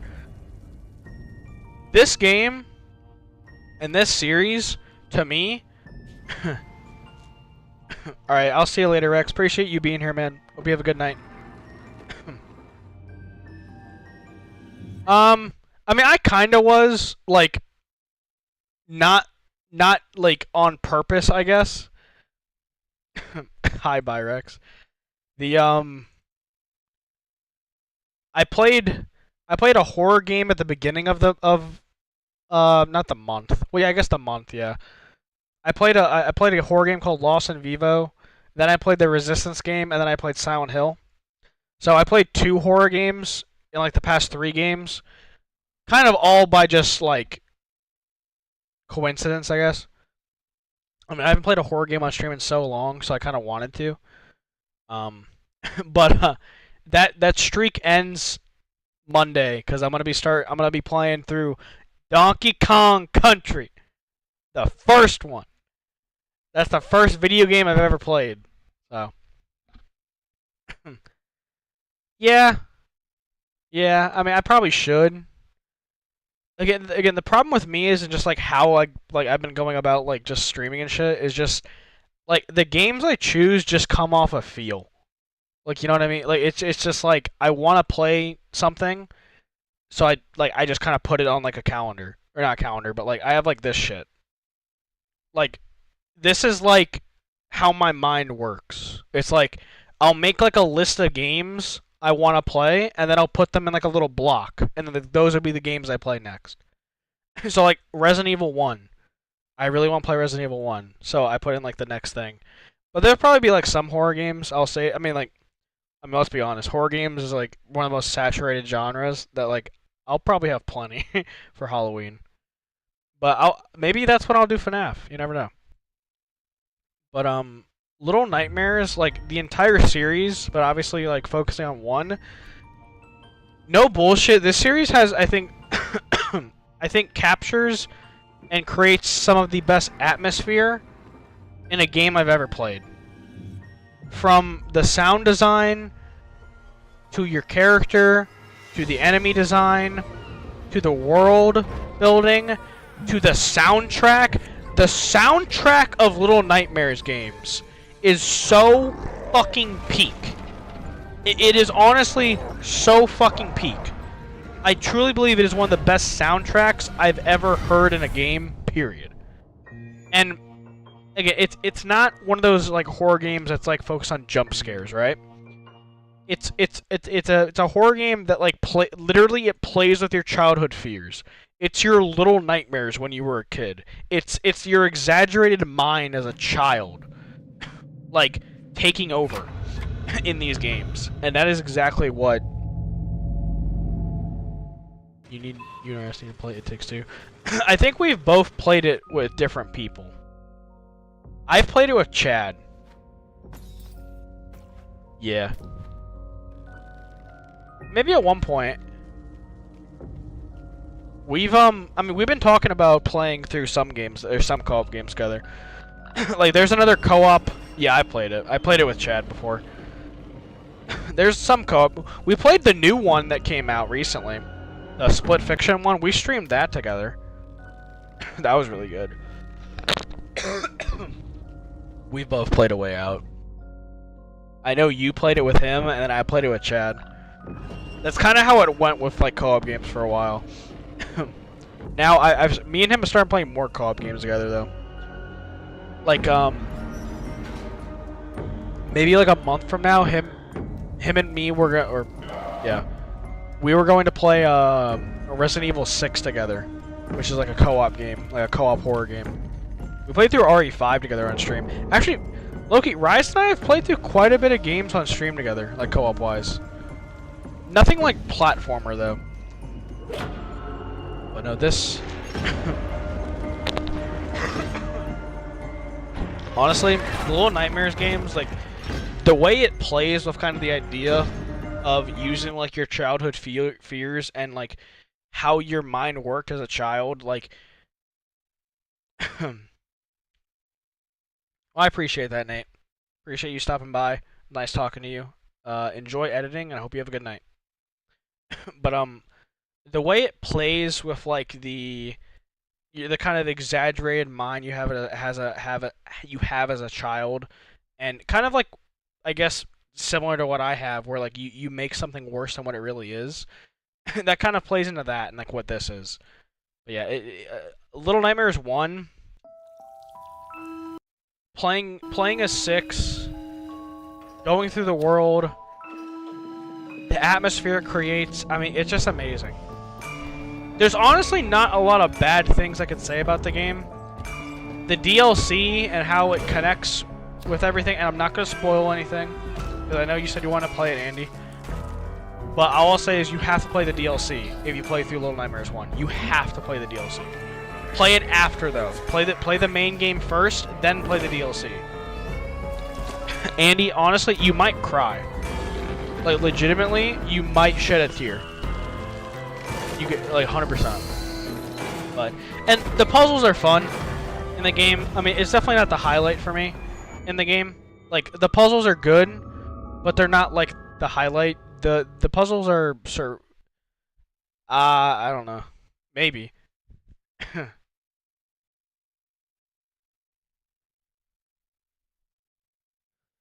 mean, I don't know, just like knowing Andy. Not in a bad way. I'm not saying this in a bad way, but like other stuff that you've said you've cried at, I feel like you might cry at what I'm talking about for Little Nightmares. It's emotional. Like, I'll put it this way. I didn't cry, but I legitimately got sad. Like I like literal sadness struck my body. And like I would not on the verge of tears, but I was like it was close. It was close. But yeah, no, Little Nightmares 1, I honestly can't really think of anything bad to say about the game. Maybe at times the game has pacing issues. At times.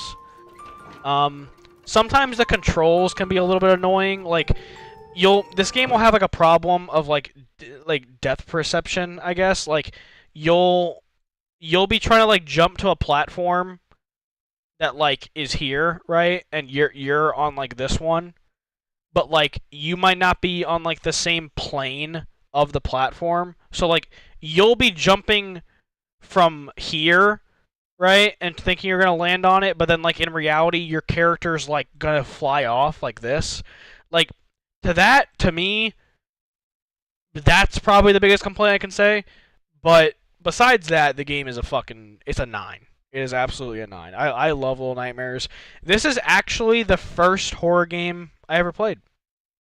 I think I played this before Silent Hill. I think. Maybe. You're coming for your art degree? Yeah, I'm an absolute artiste, Andy. I went to Art 1 in high school. You better watch out. But yeah, Little Nightmares, 9 out of 10. Just flat 9 out of 10. Here we go. A recent one. Lost in Vivo. Just recently played this on stream, obviously. I believe both of you were there for most of it. Honestly, Lost in Vivo? What the fuck? What? Is it gone? Oh, there we go. I was like, did they just fucking take it off Steam? Lost in Vivo, legitimately, I think has a case of being the scariest game I've ever played, to be honest. Like, and I feel like it's because of how it captures my fears. Like, first-person horror, I kind of always thought would get me harder than, like, third-person or over-the-shoulder or anything like that. And, yeah, I was kind of right to suspect that with certain things. The way this game tackled claustrophobia, the way it tackled, like, being in the dark, the way it tackled being alone, this game has unique scares. This game has unique ways of making you feel afraid. This game has unique ways of just completely making you unsettled. It has very unique enemy designs. It is like a spiritual successor and like a love child and like a love letter to Silent Hill games and to like a game like Cry of Fear. I'd say it's very comparable to those games. I mean, let's be real. This is Silent Hill, but in first person. Like even from the soundtrack. But no, this game's great, honestly. My biggest complaint about the game, and again, it's a personal issue, I guess, but like I can't ignore it when reviewing it. The low FOV mixed with like how dark the environments were did really fuck with my head and fucked with my eyes, and by the end of the game I kind of just wanted it to be over because of how much it was messing with my eyes and whatnot. So that's kind of why I was rushing through it a little bit to try and get the good ending, but that doesn't, like, I'm not going to use that against the game. Like, that is a me problem. I should have just upped the FOV to 60. I don't even know if 60 would have helped, though. But I put it to 45 to give the game the benefit of the doubt, because the game does tell you at the FOV screen that we recommend you play on, like, a low FOV. I should have just said, fuck that. But no, this game's great, honestly. It has a very similar to Silent Hill. It has layers and depth to its story. Andy, I don't know, or in single player, I don't know if either of you looked up any videos about it after we got done playing through it. But the game has a lot of layers and depth to it, similar to Silent Hill, with like basically what it's tackling and everything, and like what the meaning of Lost in Vivo is, of basically like facing your fears, and how the multiple endings basically represent like someone giving up or, you know, going the extra mile to kind of face your fears and, you know, overcome them. And also just like low key, it's a simple premise, but saving your dog is really cool. Like the idea of like saving your little dog and like that's what's motivating you to go through the game actually fucking worked. Like, to be honest, like, just the idea of I need to go through this to save my little dog. Also, found out her name is Danny. We called it Timmy, but going through the whole game to save Danny, like, it's save your dog over a woman. But like, honestly, that's small. Like, it's a simple premise, but it works so well. It works so well. But no, honestly, great game. For it being 4 or 5 hours or whatever, and for it being fairly cheap, $12, for how much love and attention and creativity was put into this game, I think it's great. It's awesome. This game has 60 soundtracks. I don't know if I ever said that. 60 soundtracks. This game's like 5 hours long. It has 60 soundtracks.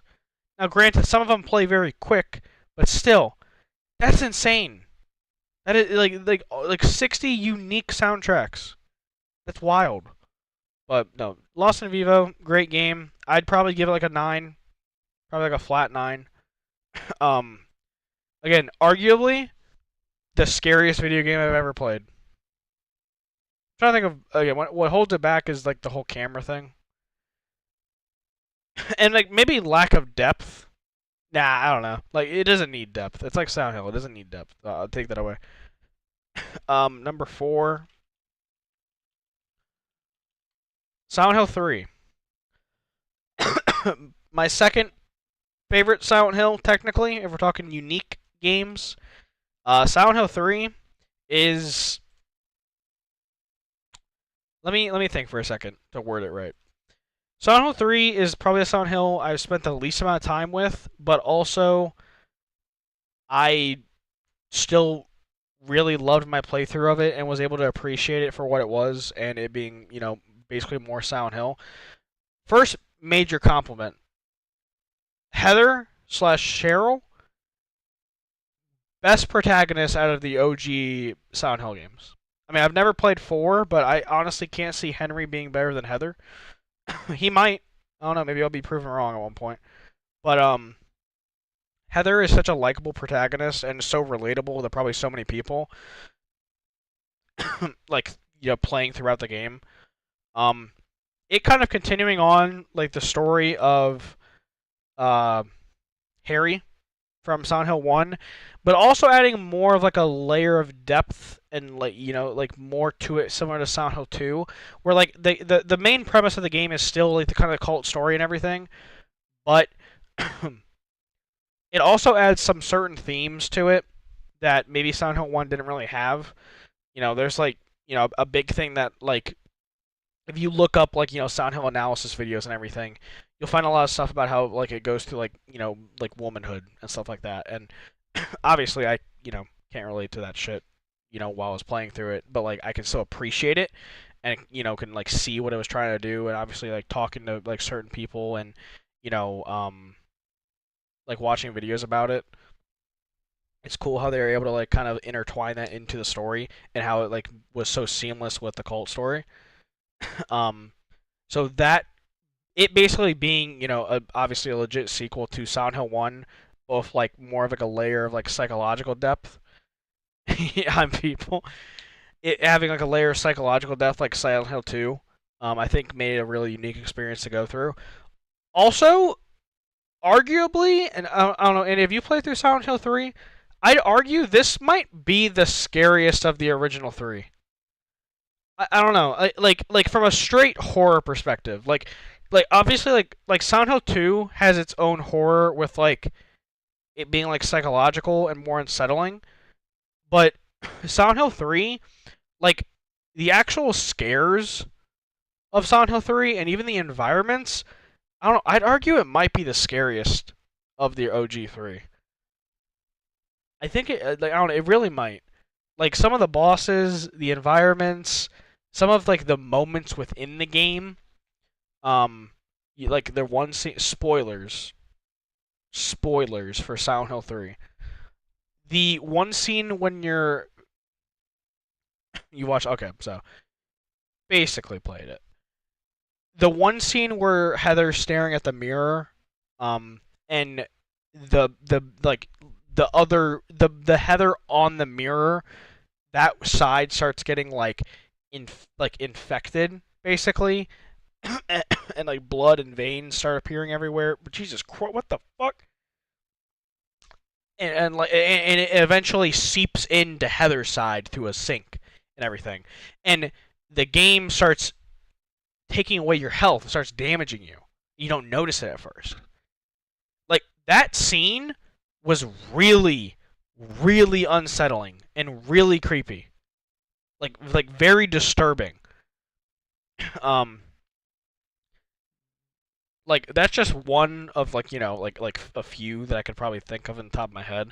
Again, this is a game I want to revisit because I don't feel like when I play, for some reason when I played this, I tried rushing through it. No idea why. I think that kind of ruined my experience. But even rushing through it, at least the later half. I think I rushed through the later half. But even with that, I can still confidently say it's a top 5 horror game I've ever played. Maybe on a different day it'd be a little bit lower. Maybe, I don't know. Right now I'm feeling Silent Hill 3 at number 4 though. I mean, the environments, the actual horror elements of the game, how it adds more psychological horror with certain themes. Heather just being the best protagonist out of the OG Silent Hill, the OG Silent Hill games. Like, again, it's a game that doesn't have a lot going. It also best feeling Silent Hill game, I would say. Like the actual combat in this game is not bad. Like some people think this game has better combat than Silent Hill 2 Remake. Like it honestly is that good. Like with like what you could do in the game and how it feels and how it controls. So even from that aspect, like I gotta give Silent Hill 3 its props. So Silent Hill 3, great game. Again, the way they build Heather up as a character and how compelling her story is. Like, you know, her basically avenging her father who, you know, went through literal hell to find her and to save her, and basically her kind of retracing those steps. It's just amazing, man. It honestly is. And then yeah, like certain like the certain environments in this game is like this is fucking terrifying, bro. Like the amount of like blood imagery in this game is insane, and again that could, you know, like play into like certain themes and everything. Like, great game. Oh, this boss fight was something. This boss fight was something, dude. And also, Heather is like so different from the other Silent Hill characters because obviously, like, she's like a teenager in the game, right? Yeah, the art direction goes crazy. Also, beautiful looking game. No bullshit. This probably is one of the best looking PS2 games of all time. Straight up. Just one of the best looking PS2 games of all time. But yeah, like, she's also so different from other Silent Hill protagonists because of whatchamacallit. Because she's like, you play her like, let me choose my words here. I'm pretty sure she's a teenager in the game. So like her attitude and like her responses to things it's honestly comedic at some points, but also relatable in like other points. And it just, again, it adds into her just being like a great protagonist throughout the whole game.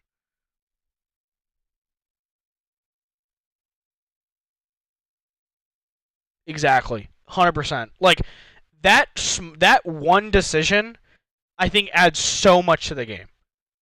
Yeah, so much to the game, dude. Like, again, when it tackles, like, certain themes, like, about the game, that, like, red tone instead of, like, the gray, dark, you know, navy blue, you know, whatever kind of, like, dull colors you want to think about, the red, it adds a level of it being, like, super disturbing. Yeah, Silent Hill 3 is like a 9.2, something like that. It's great. Great game. Number 3, Little Nightmares 2. Honestly, just similar to Little Nightmares 1. It's just that game, but kind of just done better. I get like I don't want to say done better because I feel like that's like discrediting the first game. It's just, you know, they had more time to cook. You know what I mean? Like they had a blueprint of something before, right? And everything I said about the first game, atmosphere, the scenery, the soundtrack, oh my god, the soundtrack. Oh my god, the soundtrack of this game. It's no bullshit. It's so weird for a game that tackles like the horrors you imagine as a kid. Its soundtrack it's so beautiful, but in such an eerie way. It's magical, but it's fucking disturbing too. Like when you're playing it and you hear this soundtrack, and when it plays at certain parts, like I'm actually getting goosebumps. It's so emotional. I don't know what this game does to me, but I absolutely adore this game. Whole new gameplay mechanic with having like a co-op character. Andy, I'm not gonna say shit about the story in case you want to play it. But again, bro, Little Nightmares just might be goated. This game at the end, I felt sad like the first game, but I no bullshit, I about shed a tear. I was really I was about to cry like a little bit, to be honest. I don't know how, I shouldn't say I don't know how, but the way they're able to make such emotional games while the main theme they're tackling is like the horrors you imagine as a kid is amazing, man. Honestly, bro, look, like this is in the game. This scene is in the game. Look how beautiful this game is. It is gorgeous. It is one of the best, like, not best looking from like obviously a realistic standpoint. Like art direction wise, Little Nightmares I think has some of the best art direction in the series I've ever played, like by far.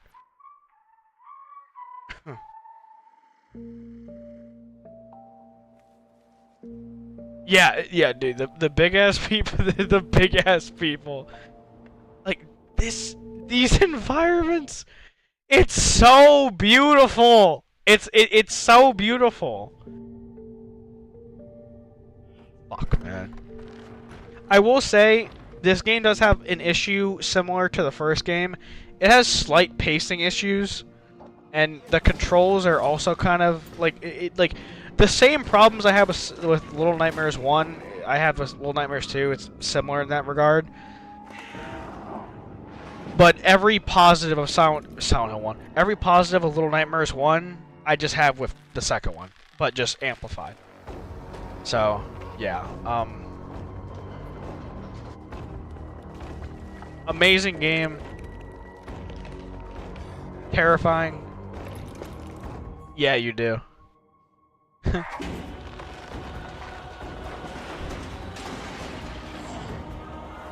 I'd say this game is a lot scarier. Yeah, the 2D and 3D, like the 2D and 3D blends make it kind of awkward to move around, for sure. This game I feel like is also a lot scarier than the first one. Like, significantly.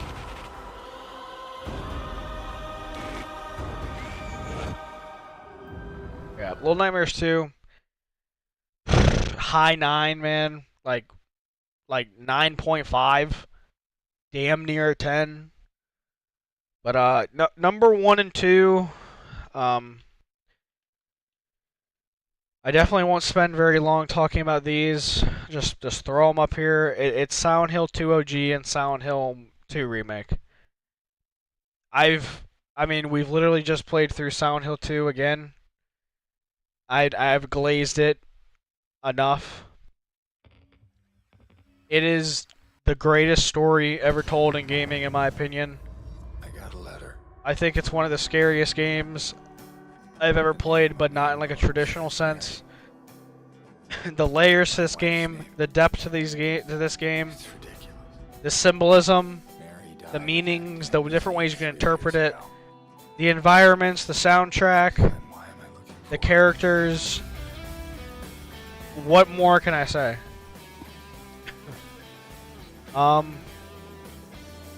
The remake just, in my opinion, enhances everything that the original couldn't. Whether it be through limitations of the time or whatever. I think we're all the same. I think the remake is, I'm not like you. Me personally, the best way to play the game. The bosses in the remake, man, are so good. So good. Single player, if you're here, do you mind if I show one of the bosses? Or did you want me not to spoil it in case you play it?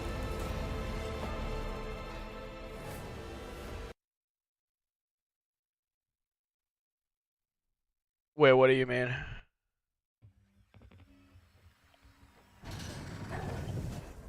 You talking in like this initial shot, Andy? Like how he looks? I got a letter. Okay, let me show. Oh, you seen the game already? Okay, hold on. Oh shit! Hold on. Sorry. There's an NBA game. Okay, Pacers won. Sorry. I had to see. This boss fight. So obviously, you know, fresh in our heads, right? We all know what the Eddie boss fight was in the OG Silent Hill 2. Because we give those who do. In the remake, shout out Dan Allen Gaming. Couldn't leave well enough alone. Be sick. You gonna cry, fat ass? You gonna. From a gameplay perspective, this is easily, in my opinion, the most improved upon boss fight of the game, strictly from a gameplay perspective. Not you know, not considering everything. Do you know what it does to you, James? More strictly gameplay. You're hated, picked on, spit on. This, I've only played through 2 Metal Gear Solid games, or 1, I forget. This gives me like a Metal Gear Solid vibe kind of fight. It tried to chew its own guts up. Finally died all curled up in a ball. Like, how you know Eddie is in this room. This is a real human, too. Like that's what makes this fight so unique to every other fight in the game. This isn't an illusion. This isn't in James' mind. This isn't like something he conjured up. Eddie is a real human. You hear him running around, running away from you, flanking you, getting behind you.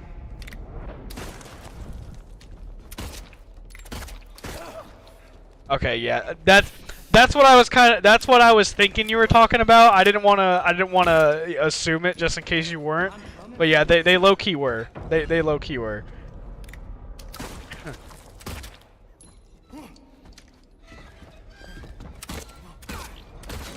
I mean, this fight's just amazing. It is actually amazing.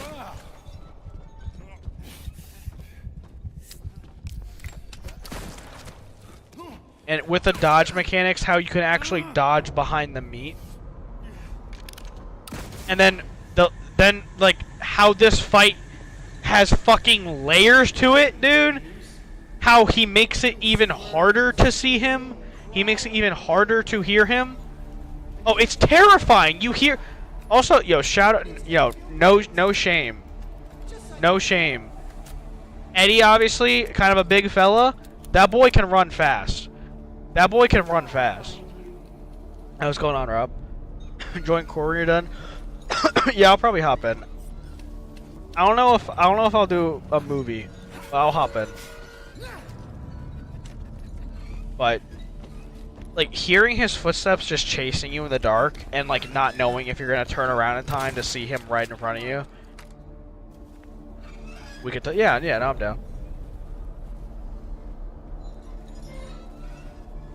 Yeah, he's actually fast. Like, yeah, no shame. For how big of a fella he is, he can schmove. He can move.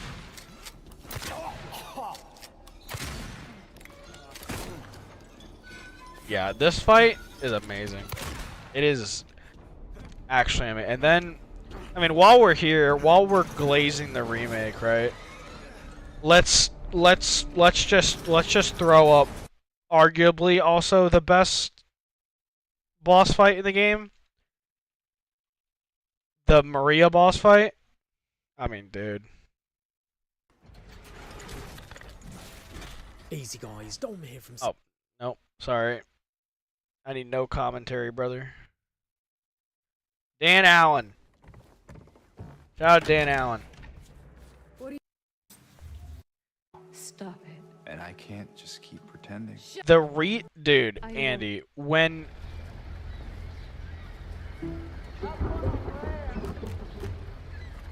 we got our first golf trip. Ryan Fitzpatrick is coming up. Who golfs? No, I'm kidding.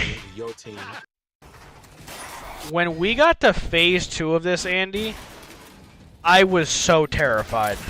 So fucking terrified. Same, yeah, same. I mean, Andy, this part, I was shivering in me timbers, Andy. This part was so terrifying. This was one of those sections where I was so scared that I wasn't even saying anything, I'm pretty sure. I was just hella locked in. I think I might have said, like, this is really scary, or, like, this is terrifying. Or I might have just kept saying Andy. Andy. Oh, yeah, I was in absolute, yeah. We were in absolute shock. Literally. Like, dude. And then they hit you with a triple swindle. A triple swindle. A third phase. Where it's the spider legs, but like you're duking it out, actually. Yeah, man. I mean, Again, I literally have said there's nothing. Like I have said everything I could possibly say. Honestly, same. Honestly, same. One day I'll replay this game again because I just love it so much. But yeah, now I get what you're saying. I get what you're saying. Experience it for the first time. But I've glazed Silent Hill 2 so much. It's again, it both original and remake. They coexist with each other. I think they're two of the greatest games ever made. The story of Silent Hill 2 is one of the greatest ever made, period. I mean, there's honestly, like, there's not much bad shit I could say about these games. I don't know. And even the remake, okay, the remake, legitimately, and like, this isn't just a me problem now, because I've heard other people who play this game on launch also experience this. This game had bad motion sickness problems for people. Like, straight up, like, the way the camera worked and the way it shook definitely was rough, but the fact that I still consider this game one of my favorite games of all time with those issues, like, just shows how good of a game it is. Like, I'm literally getting, like, motion sickness in some of these fights, and I don't care. Like that's how good of a game it is. So that's my my technical top 10 horror games I've ever played. Starting at dead last, deservingly so, Silent Hill Homecoming. Taking the role. I hope they did something with how the camera shakes when you use melee combat. It was really the melee combat. I hope, because the way it the way your camera shook when you like did melee combat is what really did it for me. So hopefully they toned down in like the motion blur, I guess, and like the kind of shakiness of the camera. But yeah, I mean, I'm still gonna play it regardless, but hopefully they improved upon that. But acting as a buffer between Homecoming and the rest of the list, so that way no other game feels... it just feels wrong for Homecoming to touch Silent Hill 1. We have Chicken. Shout out Chicken. Silent Hill 1, as I said, you know, comfortably sitting at number 8 technically. Mouthwashing, Little Nightmares, Lost in Vivo, Silent Hill 3, Little Nightmares 2, Silent Hill 2 OG, and Silent Hill 2 Remake. Yeah, that's my list of horror games I've played. Obviously not a large sample size, but I feel like large enough to, you know... one thing I've noticed, it's literally all psychological horror. It's literally all psychological horror. Technically, like Little Nightmares is like borderline psychological in a way.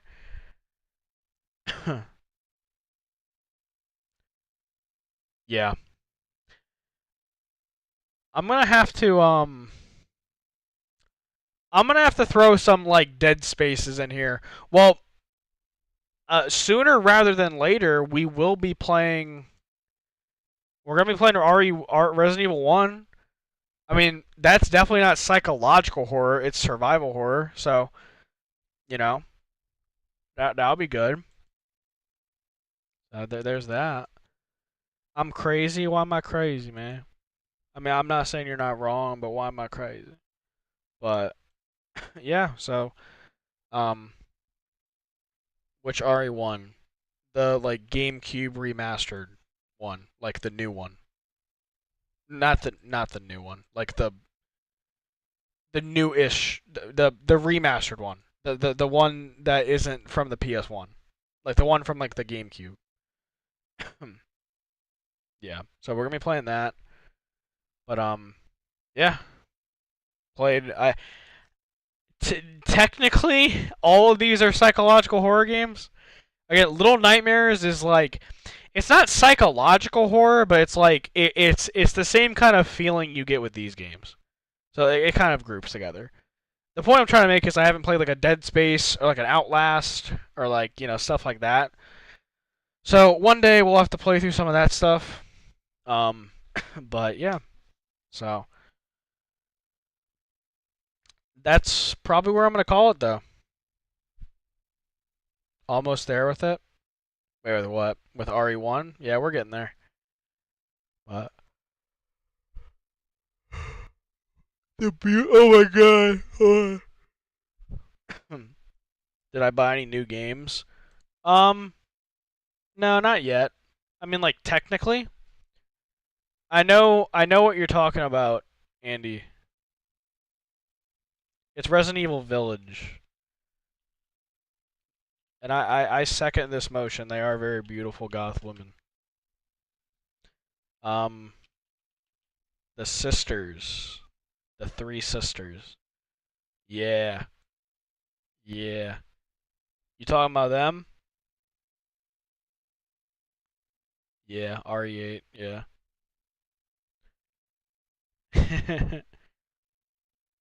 Yeah, shout out them. One day I want to play through RE7 and 8, but I want to get through some of the other REs first before I just jump into 7 and 8. I think everybody has that opinion with you, Andy. I think Lady Dimitrescu and her daughters have I think they were a large, no pun intended, point of the marketing for the game. It helped. It definitely helped. Oh my god, I don't even want to imagine if there's any. Actually, oh my god, wait. Okay, hold on. Andy, there's this. Do you know this guy named Bak Basut? He's like a survival horror like streamer. You would love his content. Like, I am a fan and I was serviced. Oh hell yeah, we were all serviced hard. I'm not even a fan and I was serviced. But I would recommend watching him. He does like a lot of like speedrun stuff, but also he's done like tier lists on like Silent Hill, like like I like his takes on games. Like I feel like you would like him, but he did a stream recently. Oh no, I think he took it down. It might have got removed. Oh, it's this. He got a mod. He got a mod for RE8 where everybody's like in like their underpants basically. Like certain yeah. This is like the Fat Duke. Yeah, same. Yeah, same. Don't worry. I know exactly where you're coming from. And yeah, safe to say yeah. Yeah. Obviously it doesn't completely work. There's literally nothing for the big lady, but yeah. So yeah. That's one of those examples. He's probably played through that game like 50 times. You gotta switch it up somehow, am I right? But yeah, that shout out to RE8 and the goth women. Definitely top tier. Top tier characters for sure. I know nothing about them. Nothing. I don't even think they're actual humans, Andy. I think they're made of like bugs. Like legitimately, I think they're made of bugs. But hey, I'm not one to judge. But okay. All right, this is where I'm going to call it. I've done everything I wanted to. We beat Silent Hill 2. We beat Born from a Wish. I yapped continuously as I normally do about things. I don't mind. Yeah, I'm right there with you. But yeah, I think that's what I'm gonna call it. We will be live tomorrow with The Forest again. I believe, unless something changes. If that's the case, then I don't know. Bryce and I will probably play Night Rain, but we will. Yeah, no problem, Andy. it was a lot of fun. I appreciate all you guys for being here too, for basically the whole playthrough. You, Andy, single player, Rex, and everybody else has obviously stopped by.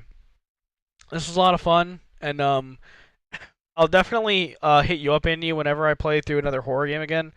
Like if you want to watch me play through RE1 when I eventually get to it, but I'll definitely obviously let you know if I'm playing through like a Silent Hill or something.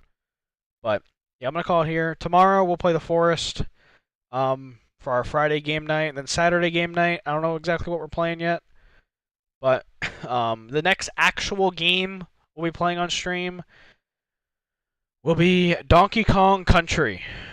I know, another psychological horror game. I know. It's almost too much to handle at this point. But yeah, I'm gonna call it there. I'm tired. I also have to. I'm gonna go, chill with some friends. But yeah. Yeah. All right. Well, I appreciate everybody for being here. Andy, single player, Rob, Rex. I know you already went to bed, but Nate, and anybody else that is still in here or wasn't here at one point. Appreciate you guys for all being here. I will catch y'all later. Have a good